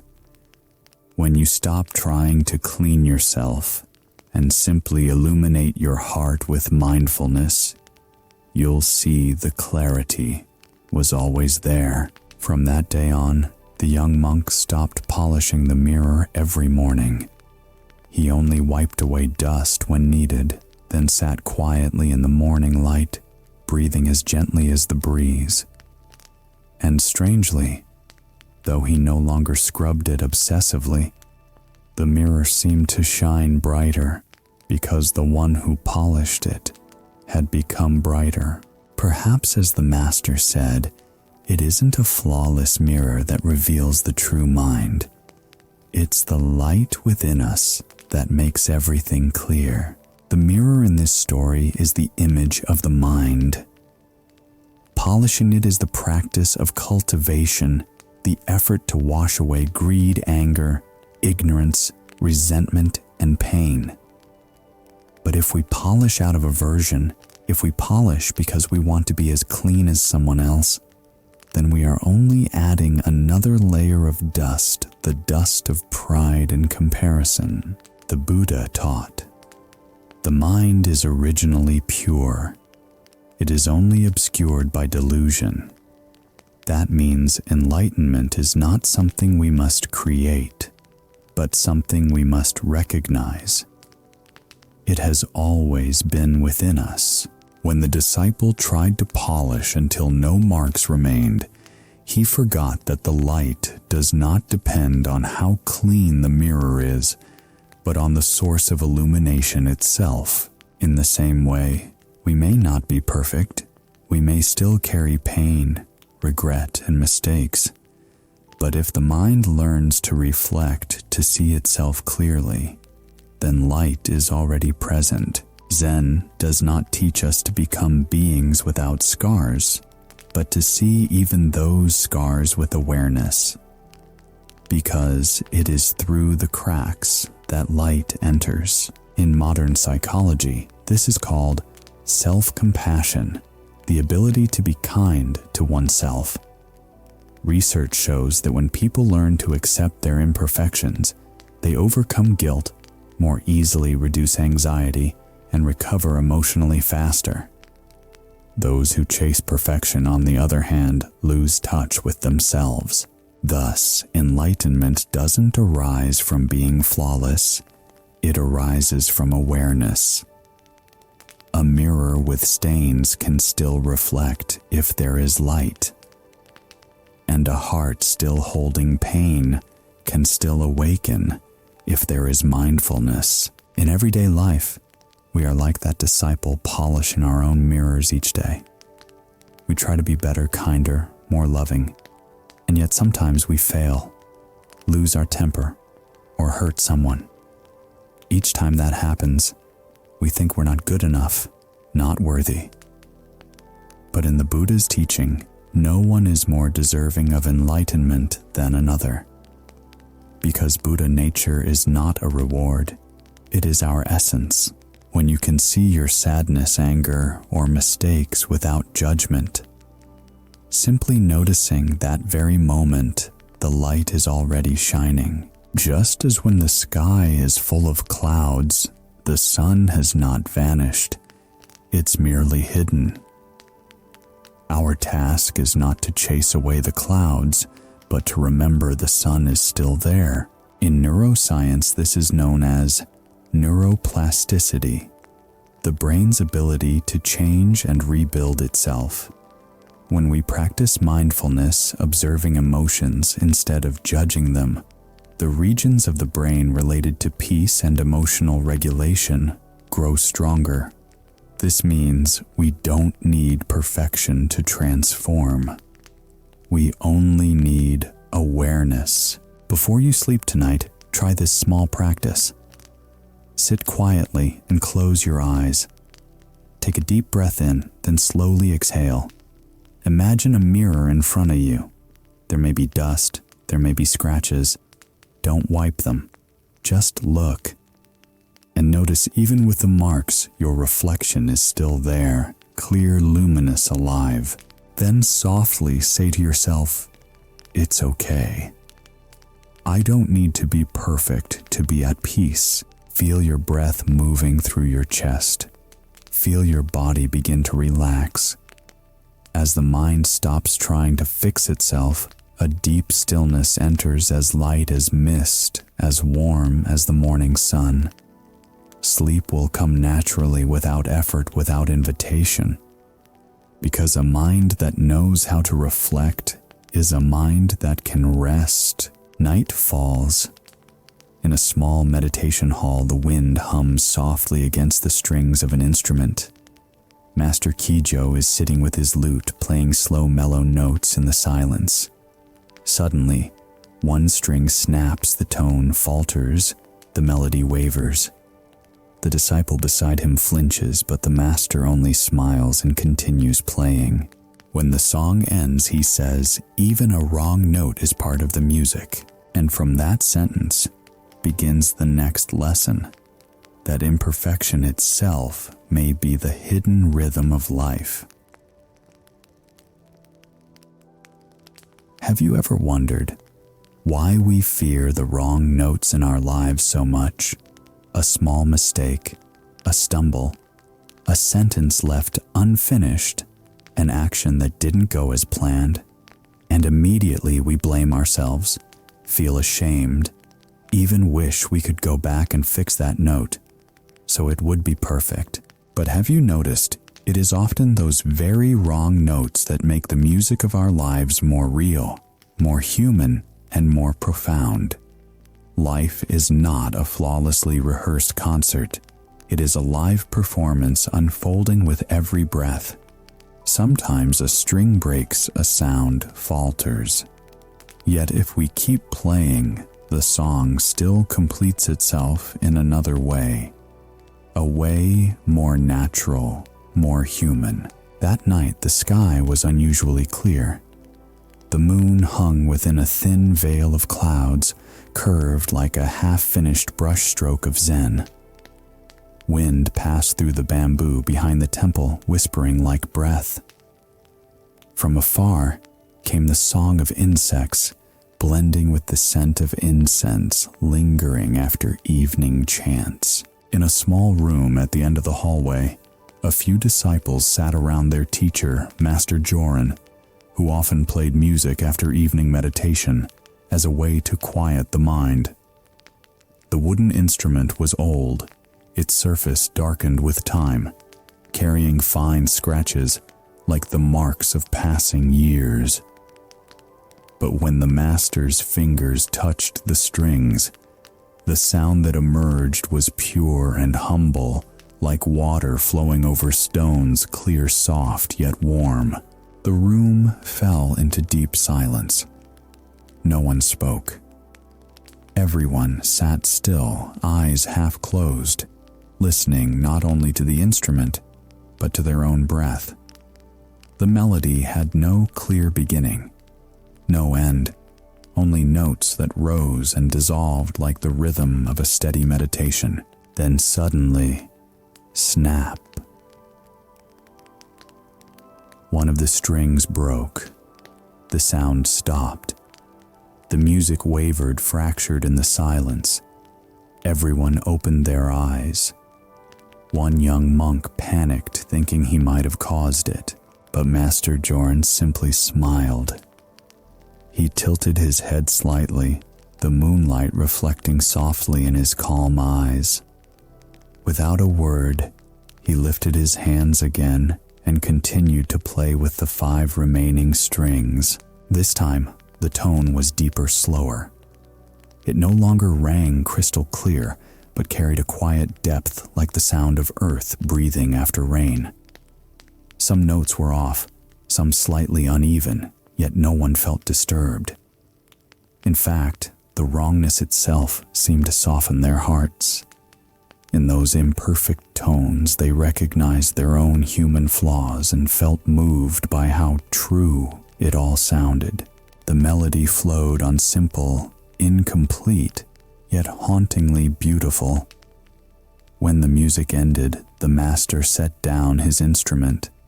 He looked slowly around the room at each face bathed in the faint moonlight. Then he spoke gently, his voice like a breeze across still water. Even a wrong note is part of the song. His words dropped softly like a single drop of water falling into a pond. No one replied, but inside each heart something quietly shifted. They realized, perhaps in life as in music, no note is truly wrong. Only the mind that cannot accept imperfection calls it so. That night, the wind kept blowing, the moon kept shining, and the sound of the instrument lingered within each listener, not as a 6-string melody, but as an echo of wisdom. Sometimes only when a string breaks does the real music begin. It seems a simple story, yet it carries a deep teaching. In Zen, everything has its rightful place, the right and the wrong, the pure tone and the offbeat. The wrong note is a symbol of imperfection in life. No one lives without mistakes. No one loves without getting hurt. No one walks without stumbling. But the Buddha taught, within every mistake lies the seed of awakening. Because when we face our wrong notes without judgment, we begin to hear the real music, the sound of no self. In life, we often want everything in rhythm, smooth work, understanding loved ones, complete relationships, perfect health. But if everything were flawless and mechanical, would we still be moved by a slightly broken melody? a grateful glance, or a trembling heartbeat within us. It is the wrong notes that make music human, and the cracks within our hearts that make us capable of compassion. From a Zen perspective, a wrong note is not a failure. It is an invitation to listen more deeply. To listen not just with the ears, but with the heart, to hear that within every sound, even a distorted one, there is the pulse of life, the movement of causes and conditions, the truth of being alive. Modern psychology supports this too. Research on psychological flexibility shows that people who can accept their mistakes instead of trying to control or erase them experience greater happiness and creativity. They don't try to eliminate the wrong notes in their lives. They learn to make them part of their own rhythm. Each of us carries such notes: a wrong decision, a word that hurt someone, a relationship that didn't work out, a chapter of life we wish we could redo. But life does not allow us to replay the song. The only thing we can do is to keep playing with acceptance. Just as Master Joran didn't stop when the string broke, we too don't need to stop when we make mistakes. Because sometimes within that uneven sound, a new melody begins, one that is raw and deeply real. The Buddha said, "Nothing is ever lost in this universe, it only transforms." A wrong note doesn't destroy the song, it simply changes its direction. A mistake doesn't ruin your life if you can pause, listen, and smile. And if you pay attention, you'll notice. Those who have suffered deeply often love deeply.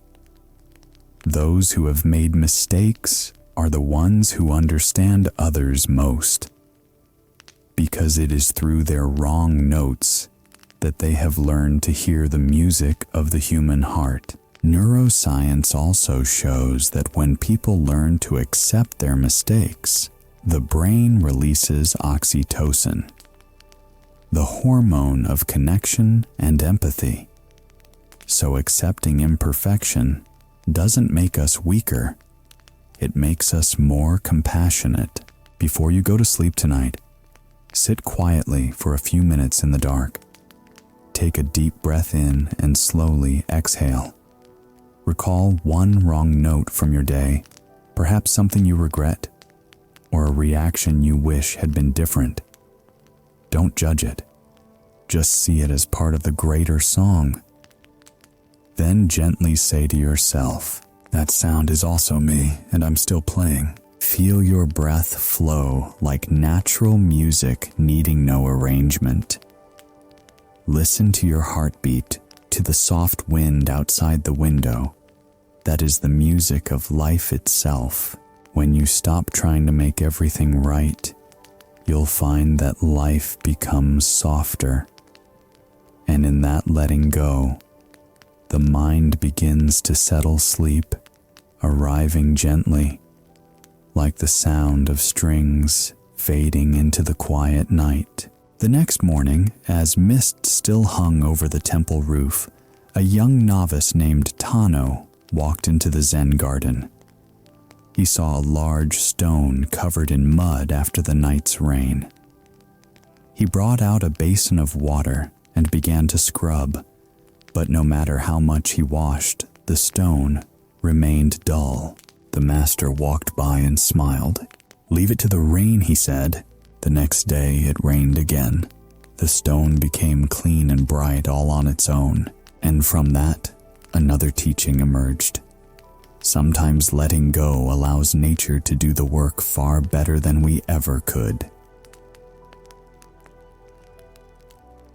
Have you ever felt like you're trying too hard to make everything right? Trying to fix a relationship to make others understand, to control your work, your emotions, or even yourself? The harder you try, the more tangled, heavy, and out of reach everything seems to become. We are taught to work hard, to take initiative, to take responsibility for our lives. But few ever teach us that sometimes stopping is also an act of wisdom. In Zen, there is a beautiful image. Water never tries to flow. It simply flows. When we learn to let go like water, we don't lose action, we simply release the grasping behind it. This seemingly simple lesson contains a deep truth. Sometimes letting nature do its part is the highest form of wisdom. The morning after a night of rain, the air around the temple was cool and moist, like the earth's gentle breath. Sunlight filtered through the bamboo grove, casting woven beams of light on the brick courtyard, shimmering like a silk veil. Birdsong filled the air, mingling with the soft murmur of the stream behind the main hall. That morning, the young novice Tano was assigned to clean the Zen garden. He was the most diligent disciple in the monastery, always striving for perfection. In his mind, doing well meant making no mistakes. In the garden beside a small stream stood a large moss-covered stone caked with dry mud. Raindrops still lingered on its surface, reflecting the dim morning light. Tano frowned at it. "I'll make it shine like new," he thought. He brought a bucket of water and began scrubbing hard with a brush. The mud dissolved. The water turned murky. He poured it out and tried again. But the more he washed, the dirtier the stone looked. Its natural veins appeared blotchy, light here, dark there, uneven everywhere. Frustration grew. Each time the water dried, new streaks appeared. Tano frowned, scrubbing harder, sweat soaking his brow. But the harder he tried, the worse it became, as if the stone itself resisted his effort. Inside him rose a familiar feeling: irritation, helplessness, and the fear that I'm not good enough. Just then, the Zen master happened to walk by. He stopped watching for a moment and asked softly, "What are you doing?"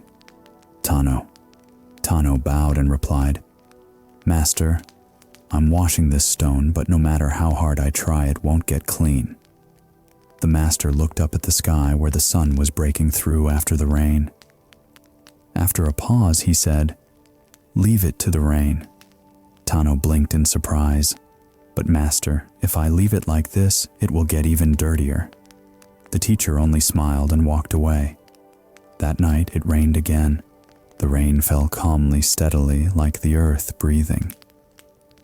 Tano sat on the veranda, listening to the drops striking the roof, feeling uneasy. He thought of the stone outside. It must be filthier than ever. But the next morning when he stepped into the garden, he froze.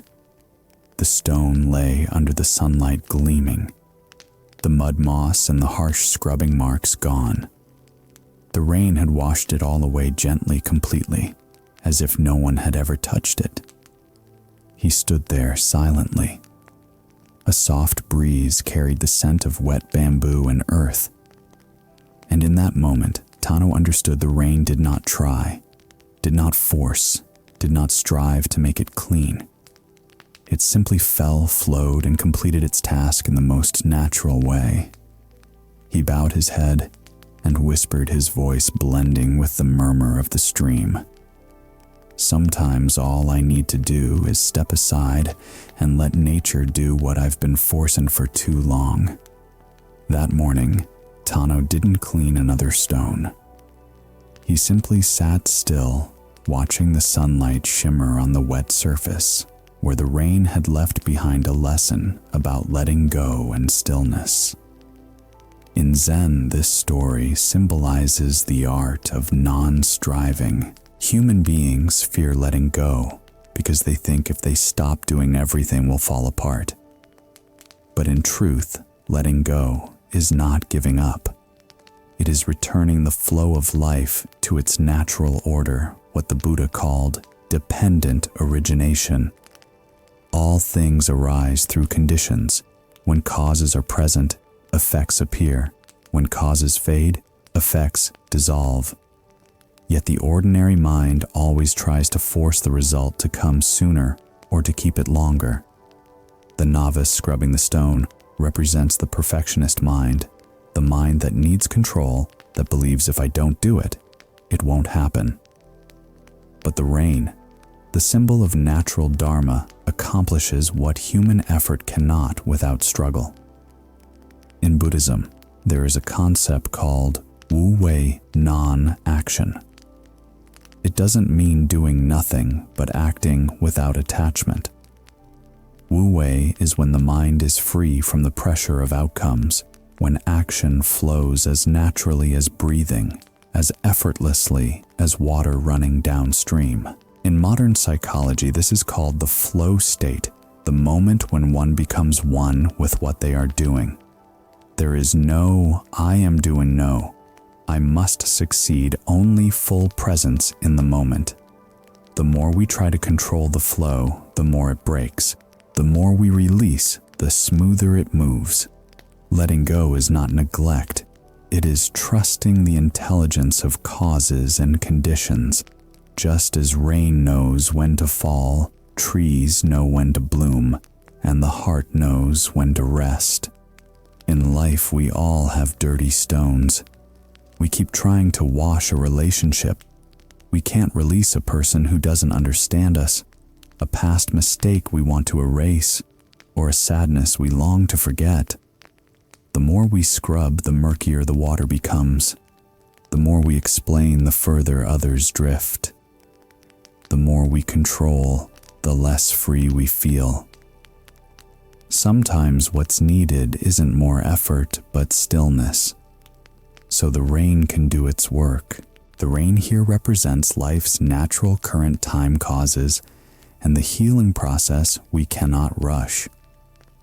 When we let go, when we stop trying to fix it, right, life naturally returns everything to its rightful place. The teaching of impermanence reminds us nothing is fixed, not sadness, not anger, not even the wounds within us. Everything transforms when we stop clinging. Modern science calls this self-regulation, the body and mind's ability to restore balance when not under stress. When the brain rests, it naturally finds equilibrium. Like rain washing away mud, stillness clears the chaos within. So sometimes the best way to heal is not to fight the emotion, but to sit quietly and let it dissolve on its own. Tonight, before you sleep, try this small practice. Sit quietly. Take a slow, deep breath. Exhale gently. Visualize a stone in your heart, something you've been holding onto, a worry, a memory, or a person. Don't try to wash it clean. Don't push it away. Simply imagine placing it under the rain. The rain falls softly, evenly, washing away the layers of mud. No rush, no force, only quiet, natural ease. Feel your body loosen, your heartbeat slow, your breath soften. The stone remains, but something has changed because your heart is no longer fighting. And in that state, sleep comes not because you chased it, but because you let it come. You let go of needing peace, and in doing so, peace found you. The next morning, under the clear post-rain sky, a middle-aged woman walked up the temple steps. She bowed to the Zen master and said softly, "I've lived a moral life, never done wrong, yet my heart still feels restless." "Why?" The master looked at her quietly and said, "Because you are not living, you are performing." From that day, another story began, the story of Master Myokin and the woman who was never wrong. Compassion for oneself begins the moment we allow ourselves to be imperfect.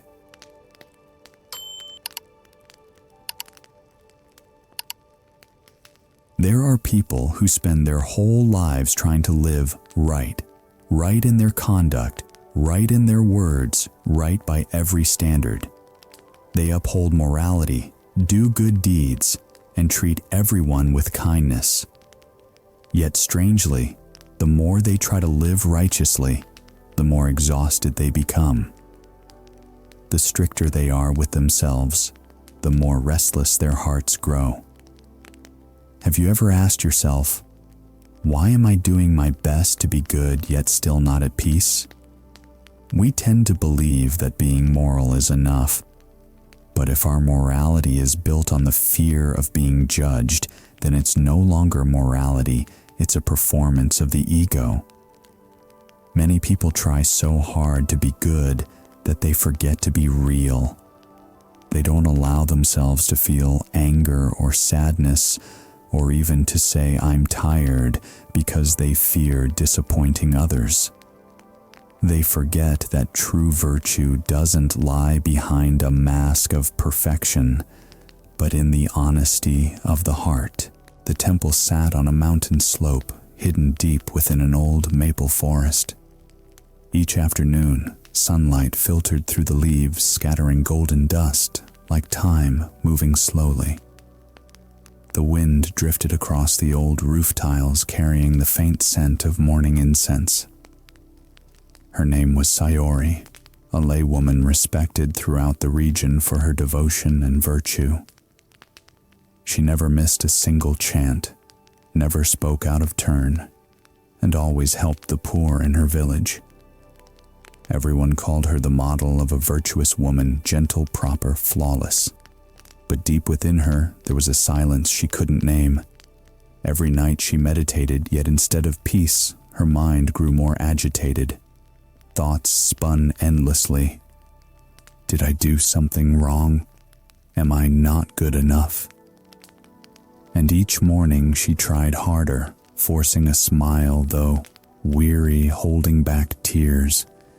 Though her heart ached, speaking cautiously, even when her mind was full of conflict. One early autumn morning, when dew still clung to the temple roof, Sayori decided to visit Master Myoken, a Zen teacher renowned for his wisdom and compassion. She knelt before him and confessed her confusion, that despite all her good deeds, she still could not find peace. The master listened silently, his eyes kind yet clear as a still autumn lake. Then he asked, "When you do good deeds, do you feel joy?" "At first, yes," Sayori replied softly. "But later it feels heavy. I'm afraid if I stop, people will be disappointed." "When you speak kind words, do you feel at ease sometimes?" "But sometimes I feel tired. I fear that if I say something wrong, others will think I haven't practiced enough." The master nodded and sighed gently. "So you're not doing good out of compassion, but out of fear of losing your image as a good person." Sayori froze. His words pierced through to the deepest place she had always avoided. The master took out a small wooden mask from his sleeve and placed it before her. "Do you know what this is?" "Yes, it's a festival mask." "Correct. It smiles, but behind it may be a face that's crying. You've been living like this mask, always smiling, yet never allowing yourself to truly feel sorrow." Sayori trembled slightly. Her lips quivered. "But, Master, if I let go, won't that make me selfish?" The teacher looked toward the veranda where sunlight spilled through the crimson maples. "No. Only when you remove the mask can you truly be compassionate. Because compassion is not born from perfection, but from understanding your own fragility." He stood and pointed toward the garden. "Look there." In the middle of the garden stood an ancient pine tree scarred by lightning. Its bark was rough and cracked, one branch nearly split in half. Yet from that very wound, a young green shoot was sprouting, vibrant and alive. "Do you see?" the master said. "It's from the broken place that new life emerges. If the tree tried only to stand tall and hide its wound, it would wither in its pride." Sayori followed his gaze, and something warm rose in her chest. She suddenly understood she had feared not being good enough so deeply that she had lost the freedom to be herself. A soft breeze stirred. Golden leaves fell into her hands. They were light, tender, without resistance.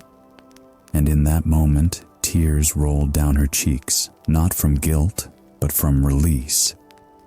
For the first time in years, she felt a peace that no moral effort had ever given her, a peace that did not depend on being perfect. In Buddhism, there is a subtle difference between living virtuously and performing virtue. One arises from awareness, the other from the ego's need for approval. Those who are never wrong often live in fear of being wrong, and fear of being wrong is itself attachment to self, the belief that I must be perfect to be loved, respected, or worthy. Master Myokin revealed the root of this suffering in one short sentence: you are not living, you are performing. In Zen, performing means living in the gap between truth and appearance. You no longer touch the present moment, but act out a better version of yourself.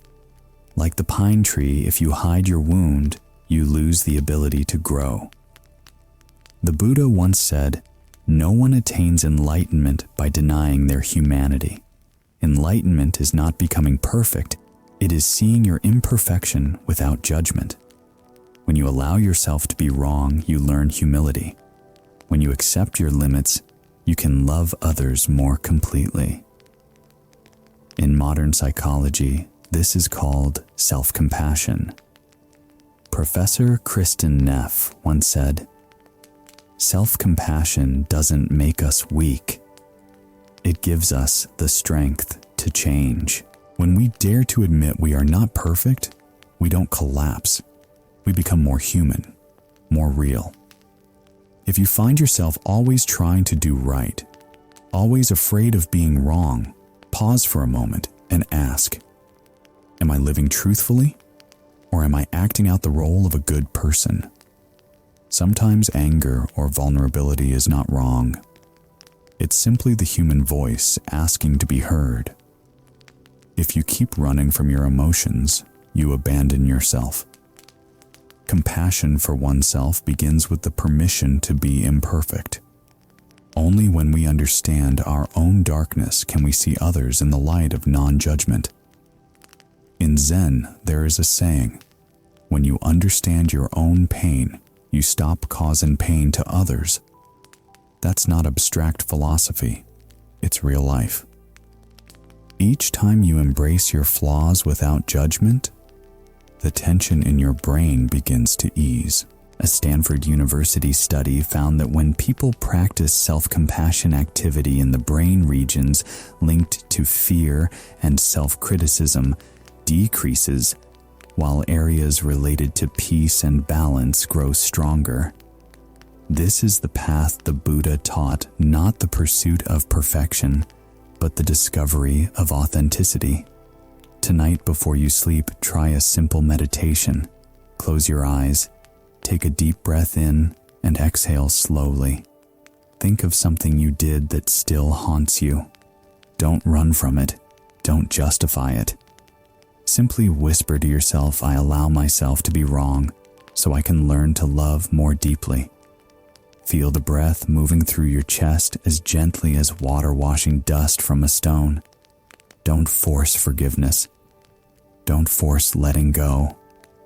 Just listen to your heartbeat, like a slow bell echoing through the night, still beating, still alive, despite every mistake. Sleep will come, not because you've become perfect, but because you've stopped fighting yourself. That is the sleep of truth, the peace of a heart reconciled. The next morning, in a pottery workshop at the foot of the mountain, a craftsman named Joran stood before hundreds of vases he had made, none of them perfect.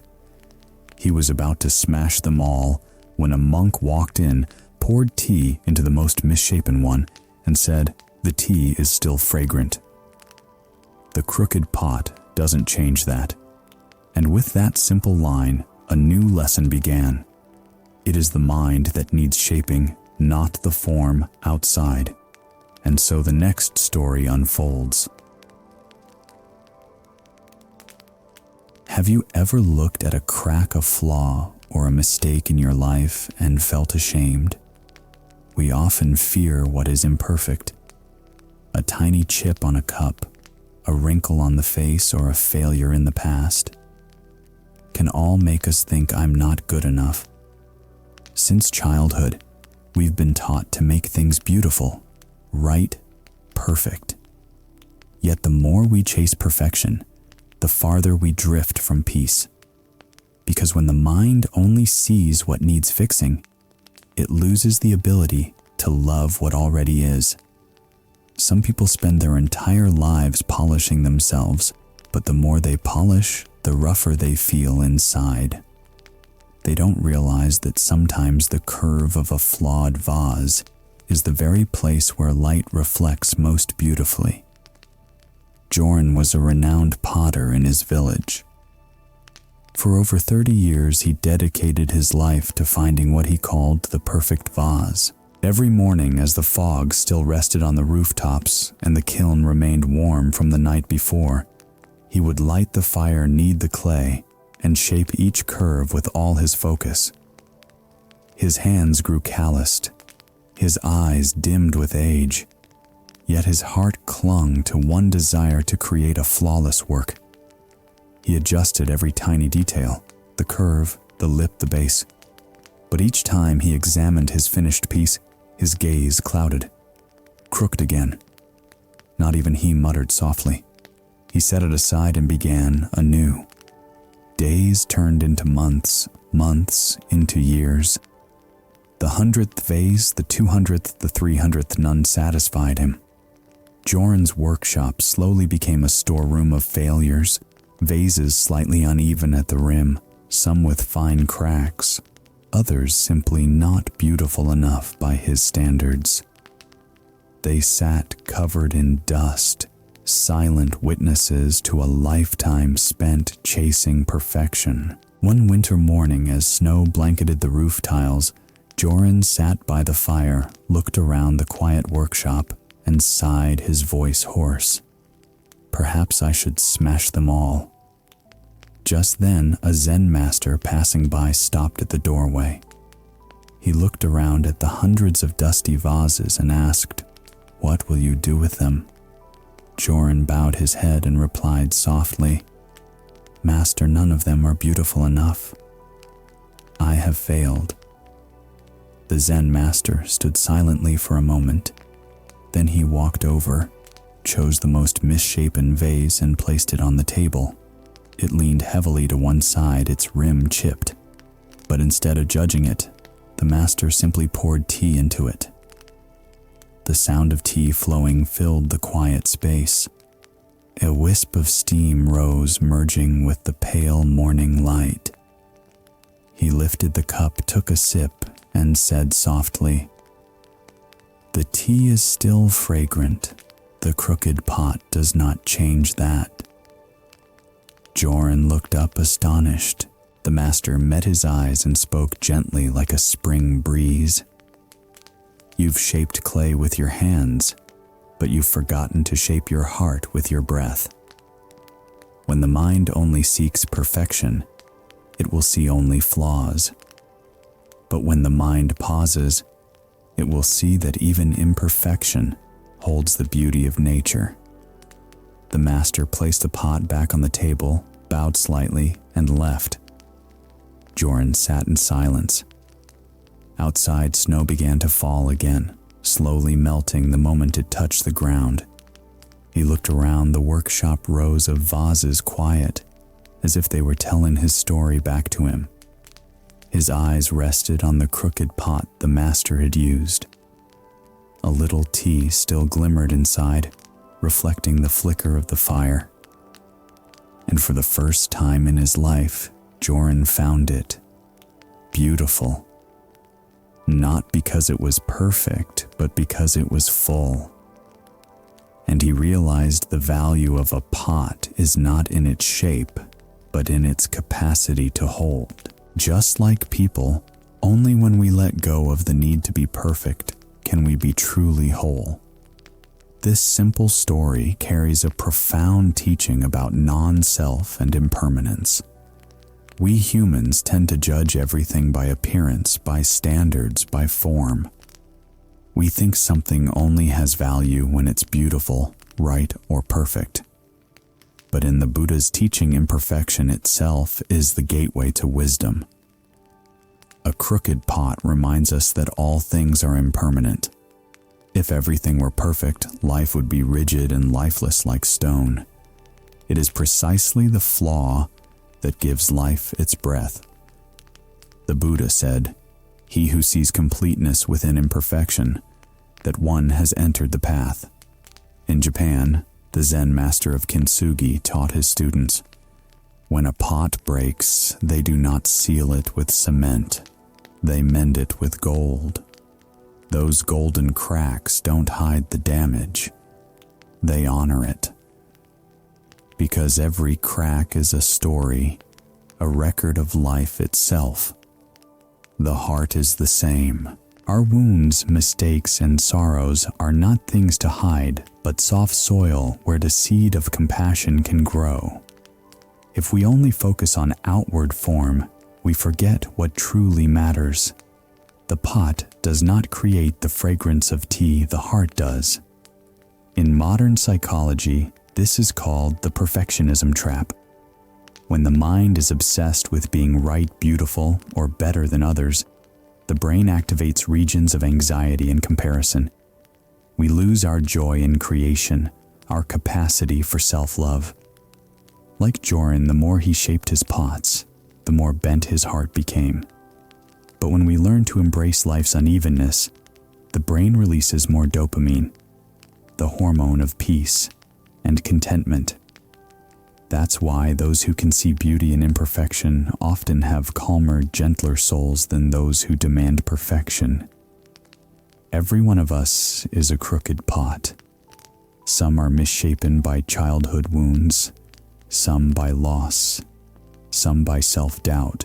But the Buddha taught, it is precisely within those crooked lines that the light of wisdom reflects most clearly. You don't need to be anyone else. You don't need to be flawless or complete. All you need is to be filled with mindfulness, gratitude, and presence.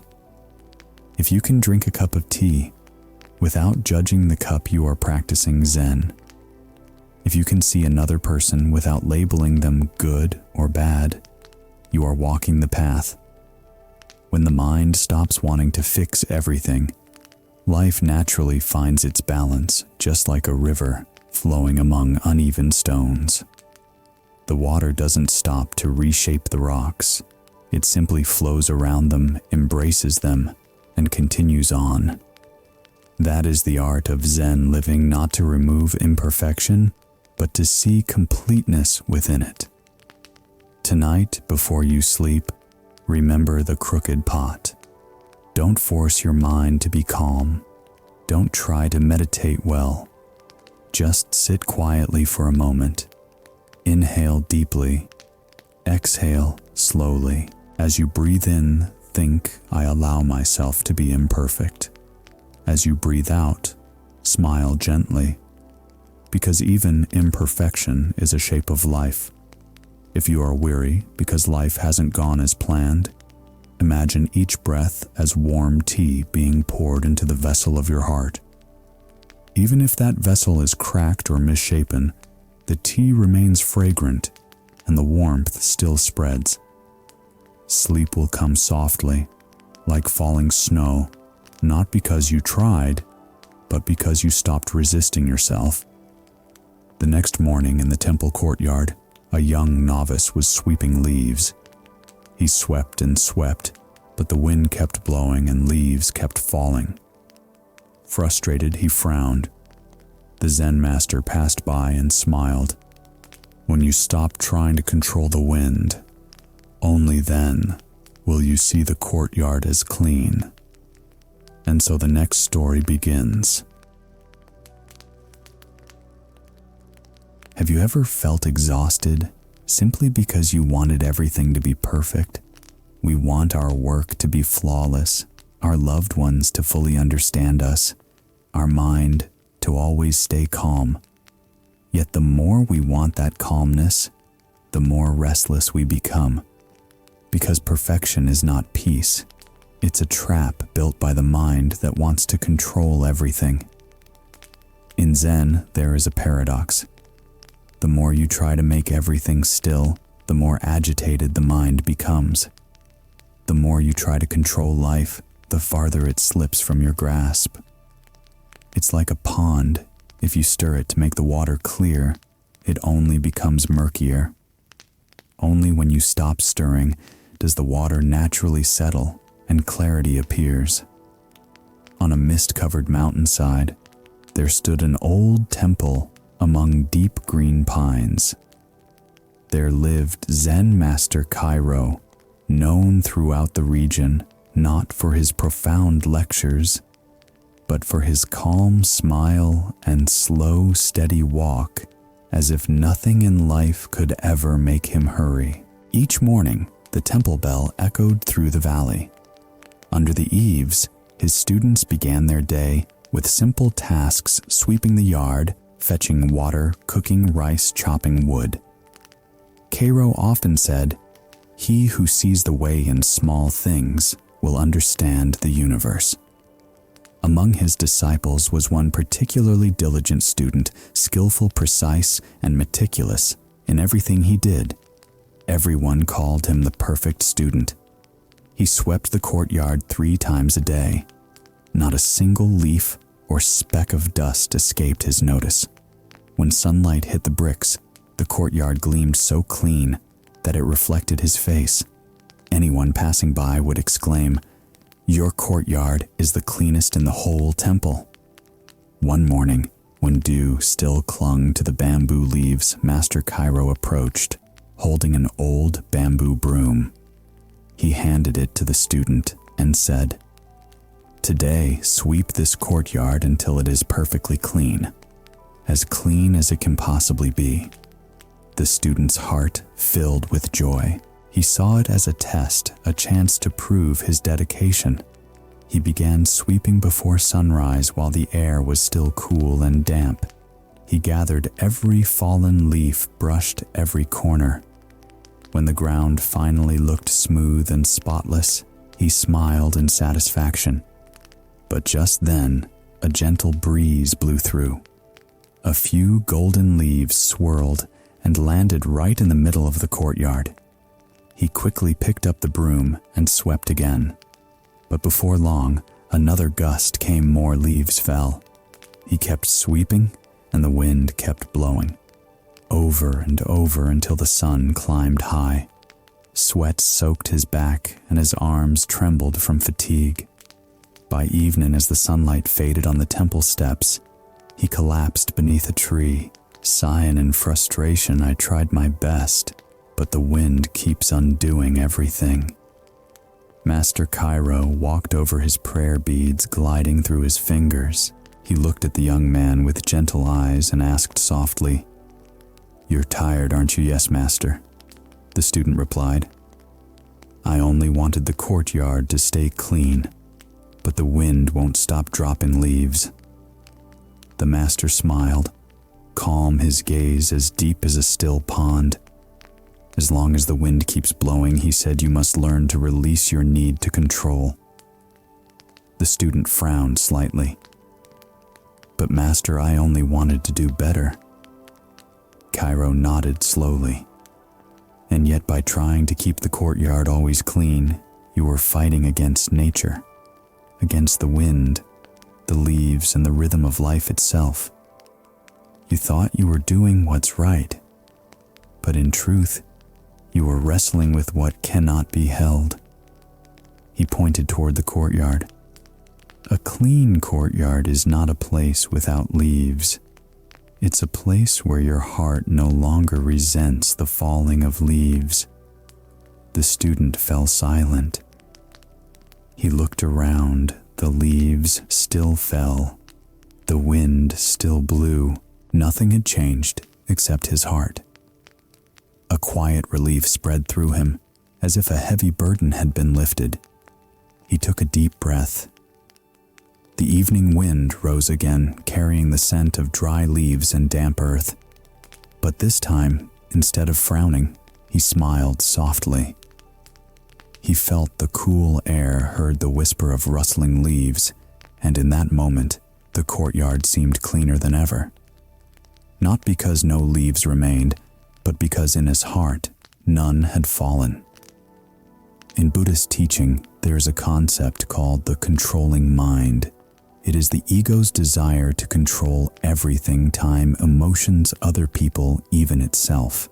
That mind refuses to accept impermanence. It wants the wind to stop blowing the leaves, to stay still, people to act as it wishes, and the heart to never stir. But life is a current. Try to grasp the flow, and you only make it muddy. Master Cairo wanted to show his student that perfection is an illusion born of fear of criticism, fear of failure, fear of losing control.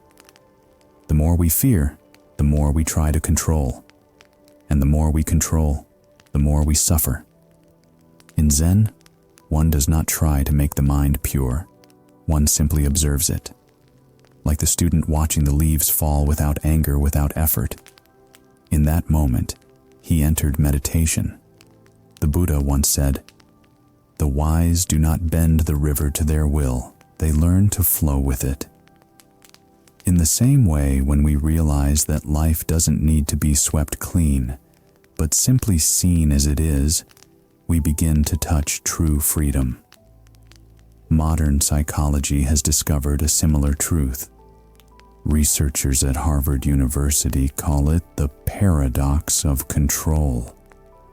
They found that those who try hardest to control their emotions experience more stress, while those who accept their emotions as natural recover faster and feel more balanced. In life, there are countless falling leaves we keep trying to pick up. We want to organize everything perfectly, but the more we do, the more tangled it becomes. We want everyone to act as we wish, but the harder we try, the more helpless we feel.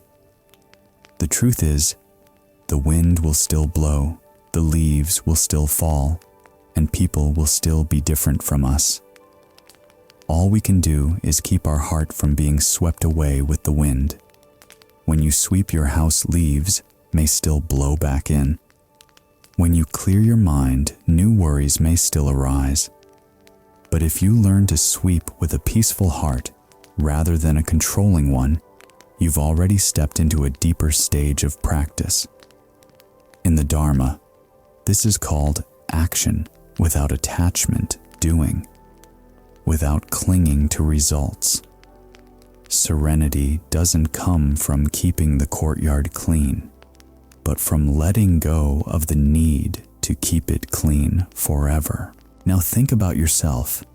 Isn't it true that what drains you most isn't the work itself, but your insistence that everything must go your way? When you stop trying to fix others, when you stop fighting the circumstances, your energy returns. You feel lighter, more at ease. Life softens.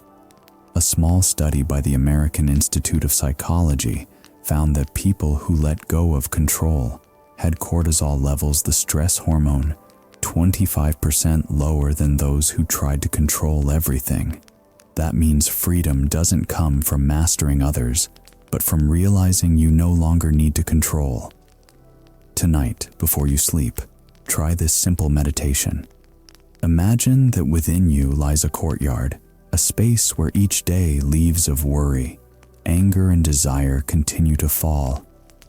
Instead of rushing to sweep them away, just sit quietly and watch. Breathe in deeply, exhale slowly. Whenever a thought appears, whisper to yourself, "Leaves fall, wind blows. I am only the observer." No trying, no resisting. After a few minutes, you may notice something remarkable. The mind doesn't need to be spotless to be at peace. It only needs to be acknowledged, and then it naturally clears itself. And when that happens, sleep will come easily, not because you've cleaned the mind, but because you've stopped stirring it. The next morning, in a small room of the temple on the hillside, a young woman named Hanami was painting. On her easel, a cherry blossom painting remained unfinished. When the master told her to stop, she burst into tears. But master, the painting isn't complete. The master smiled gently. An unfinished painting is also truth. You are learning to love the incompleteness within yourself. And so, the next story begins.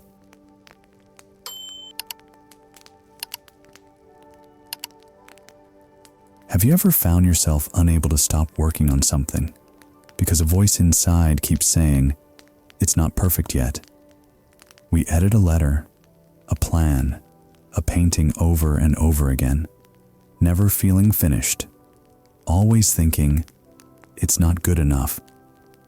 That feeling, which seems like dedication, is often a form of fear. Fear of not being recognized, fear of being judged, fear of not being enough. Many people live like artists who never put their brushes down. They don't realize that a painting becomes art only when the painter knows when to stop. Sometimes it's the unfinished part that reveals true beauty. One early morning in a mountain temple, white clouds still floated above the lake. The wind brushed through the bamboo grove, sounding like the breath of the earth. Inside a small eastern room, a young woman sat before a painting of cherry blossoms she had been working on for 3 months.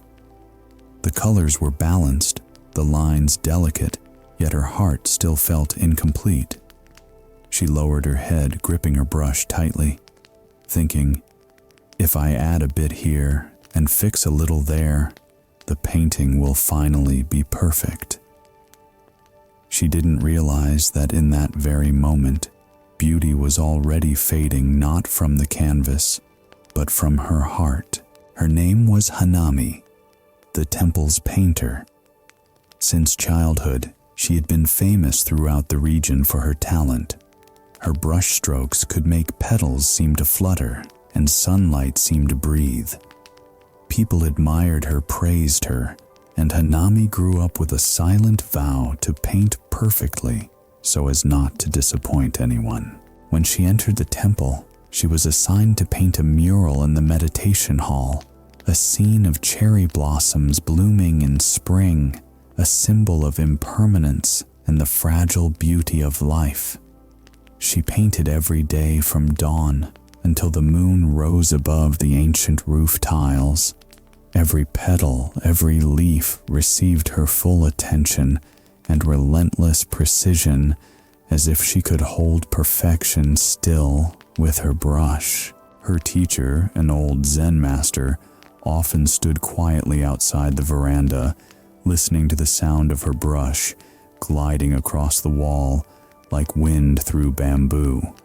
One morning, sunlight streamed through the wooden windows, scattering faint beams across the floor. Hanami had just finished half the mural when the master approached. His voice was deep yet gentle. "Stop now." She looked up, surprised. "But master, it's not finished yet. It still feels incomplete." He smiled. "I know, but today let it stay this way." Hanami froze. "Master, if I leave it like this, it will be unfinished. I want to complete it." The Zen master didn't answer immediately. He looked out toward the garden where the first petals of spring were beginning to fall. A light breeze carried them into the air. "Do you see those blossoms?" he said softly. "They bloom, then fall. They don't wait to be perfect before they let go." Hanami fell silent. The words were beautiful, but her heart was still uneasy. After he left, she sat there for a long time, gazing at the half-finished mural with teary eyes. It felt as though she had been forced to stop in the middle of a melody that hadn't yet reached its final note. Night fell. Moonlight spilled across the temple courtyard, glimmering on the surface of the lake. Hanami stepped outside and looked at the reflection of the full moon. Then a gentle breeze stirred the water, breaking the reflection into countless shimmering fragments. She smiled quietly. Even though the moon's image was no longer whole, the moon itself remained complete. Imperfection in the reflection did not change the truth beneath it. The next morning, she returned to the hall. The soft sunlight fell across the unfinished mural. Hanami sat down and gazed at the petals she once thought were lacking. Strangely, this time, the painting looked more alive, softer, more natural.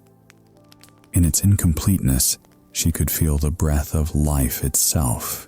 Later that afternoon, when Zen Master Cairo walked by, she bowed and said softly, "I understand now, Master."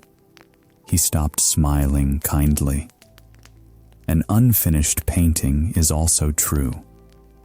Hanami smiled back, and I am learning to love the unfinished parts within myself. The evening breeze swept through, carrying a few fallen petals to the wall where they blended with the ones in the painting. In that moment, Hanami realized some forms of beauty only appear when we are willing to stop. For generations, humanity has been haunted by one word: perfection. But in Buddhism, perfection is an illusion. Nothing in this world is truly perfect, because everything is impermanent. A flower begins to fade the moment it blooms. A vase once beautiful can break. A peaceful mind can ripple again. When Hanami cried over her unfinished painting, she wasn't mourning the mural itself, but her own ego, an ego that could not accept its limits. That ego wanted to control, to dominate, to create endlessly.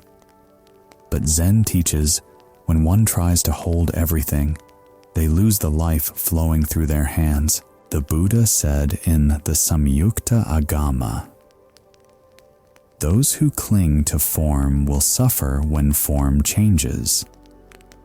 Likewise, those who cling to perfection will suffer when they see flaws.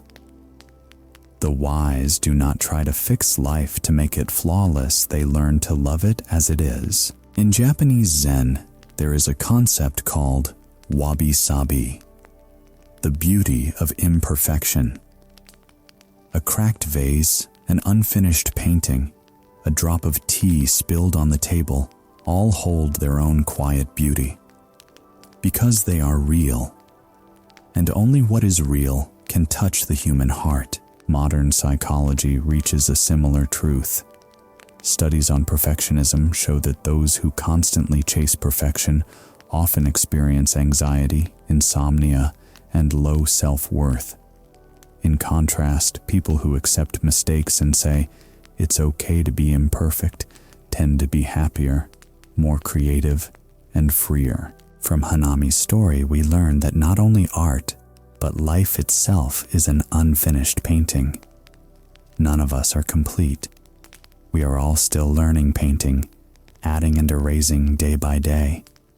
Some people try to repaint the past to make it prettier. Others try to polish the future until it shines. But as the Zen master once said, "If you keep painting over the same canvas, you will never see the true picture of your life." Letting go of perfectionism does not mean giving up. It means doing your best and then knowing when to stop smiling at the result, even if it's not flawless, because it's real. In truth, when we stop chasing standards, we begin to feel life. A mother can laugh when her child spills milk instead of scolding. A worker can feel joy for today's effort instead of worrying about tomorrow. An artist can set down the brush knowing the painting is beautiful simply because it exists. That is the essence of letting go of perfection to find wholeness in being. Researchers at Stanford University found that the human brain truly relaxes only when it accepts that something is still unfinished. When we try to complete everything, the brain stays in constant tension. But when we stop and accept the regions linked to calmness, activate, helping us feel light, clear, and sleep deeply. So tonight, try a simple practice. Close your eyes, take a deep breath. Think of one thing left unfinished today, a task, a conversation, an apology not yet spoken. Don't force yourself to complete it in your mind. Just whisper, I allow this to be unfinished. I allow myself to be imperfect. Then exhale, gently, like Hanami setting down her brush and letting the painting rest. You'll feel your body soften, your heartbeat slow, your mind unwind. Because peace is never about how much we've done, it's about how much we've accepted. Sleep with that understanding, like an unfinished painting already beautiful enough to bring you peace. The next morning, Hanami saw her master brewing tea. On the table was his favorite porcelain cup, now cracked with a fine line. He still used it, pouring tea into it, then offered her a cup. She looked at the crack and asked softly, "Master, why don't you replace it with a new one?" He smiled.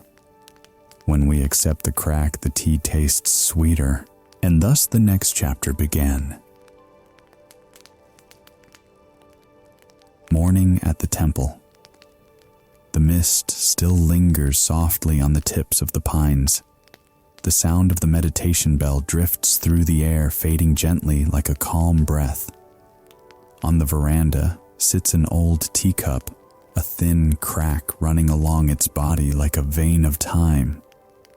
The first sunlight glimmers across the broken edge, making the cup seem as if it's glowing. Have you ever tried so hard to keep something perfect, a relationship, a job, or even yourself, only to feel like everything falls apart because of a single crack? Why are we so afraid of the cracks? Perhaps because we've been taught that only what is flawless deserves to be cherished. But life doesn't move like a freshly painted wall.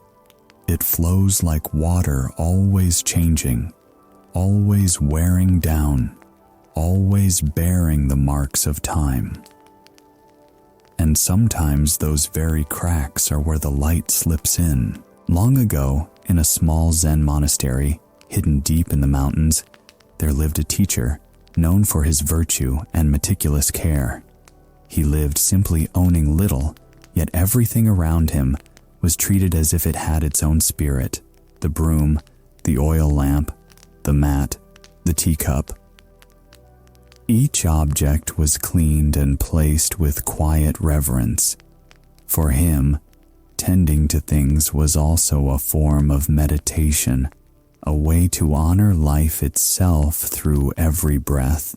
That morning, dew still clung to the stone steps, and the mountain breeze rustled softly through the bamboo.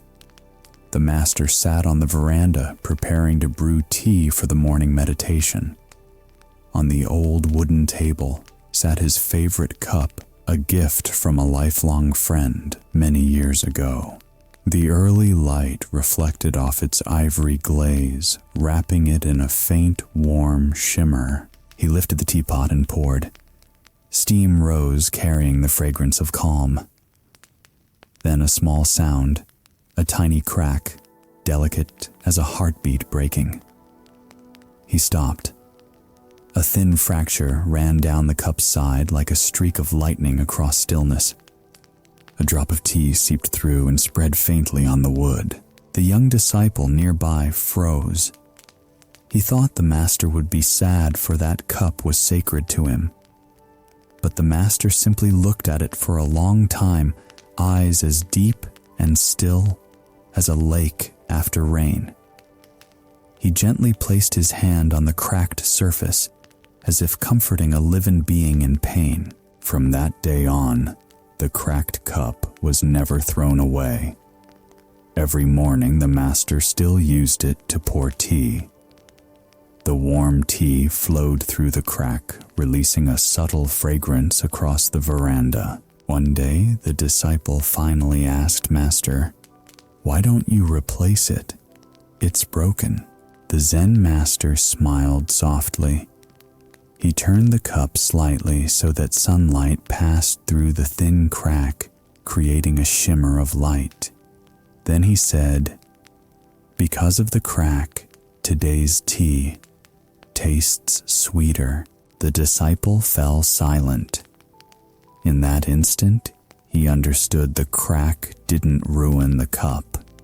It made the light and the aroma sink deeper. And just like that in people too, our wounds are not defects, they are where the light can enter. To an outsider, the master's words might sound like a paradox. But in Zen, paradox is often the doorway to wisdom. The cup is a mirror of the human heart. When we cling to perfection, we tighten our grip on life. We fear mistakes, failures, and being seen in our imperfection. Yet it is only through our cracks, when we stop hiding and start accepting, that understanding shines in. A crack does not destroy value. It tells a story of time, of contact, of existence. And just like human beings, every wound, every loss, every stumble is proof that we have lived, learned, and felt deeply. The Buddha once taught the mind is like a mirror. It only fails to reflect because of the dust upon it. To polish the mirror is not to make it new, but to remember it was clear all along. When the Zen master looked at the cracked cup, he didn't see a flaw, he saw impermanence itself. He saw that all things carry cracks. The only difference is whether we fear them or smile at them.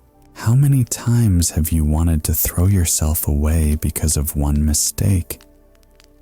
How many times have you refused to love again, to try again, because of an old wound left unforgiven? Modern psychology calls this perfectionism, the inability to accept one's own flaws.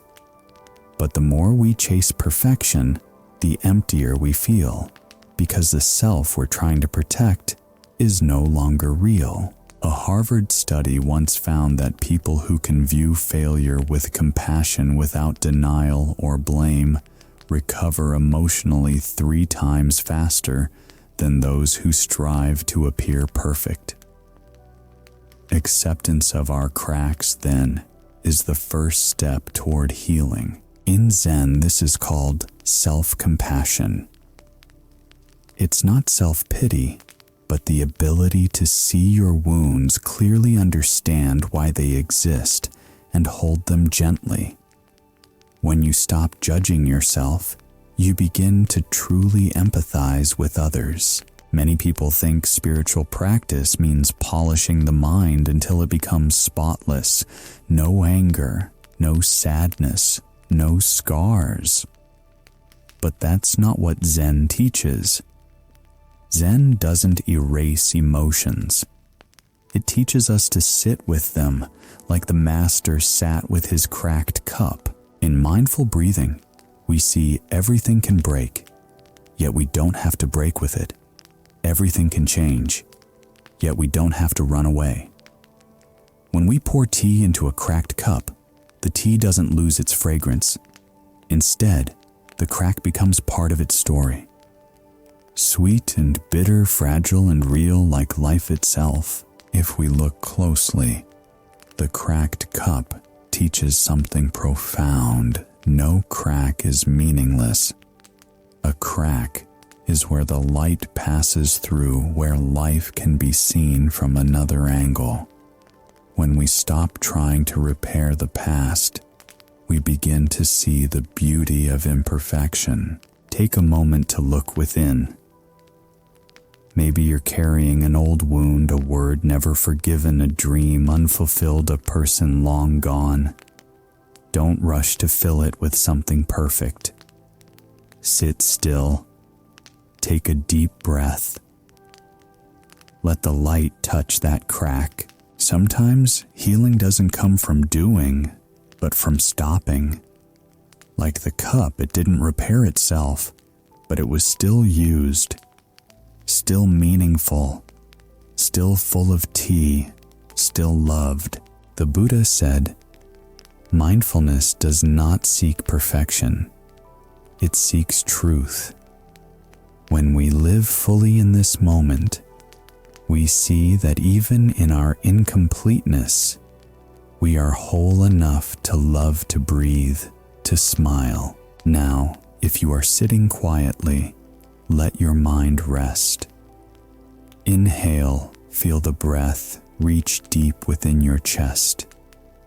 Exhale, release everything you don't need to hold. Let every crack in your heart, every worry be carried away by the wind.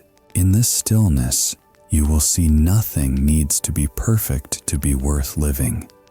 Life itself is an unfinished masterpiece, and that is its beauty. Like the Zen master who still pours tea into his cracked cup each morning, you too can learn to pour peace into yourself, even with all your scars. Because only when we accept what is imperfect do we truly see the beauty of being.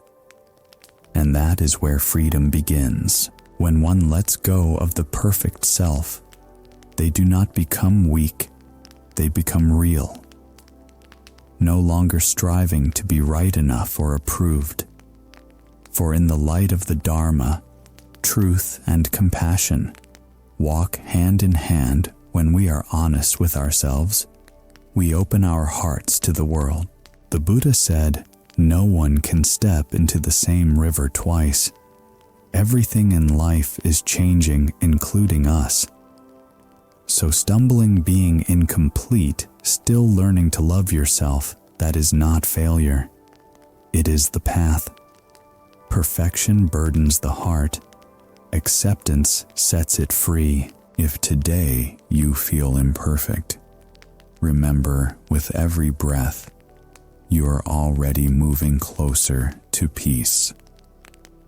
Just a little stillness, a little mindfulness, a little self-kindness, and you've already begun the deepest healing. Thank you for joining us in Buddhism Seeds.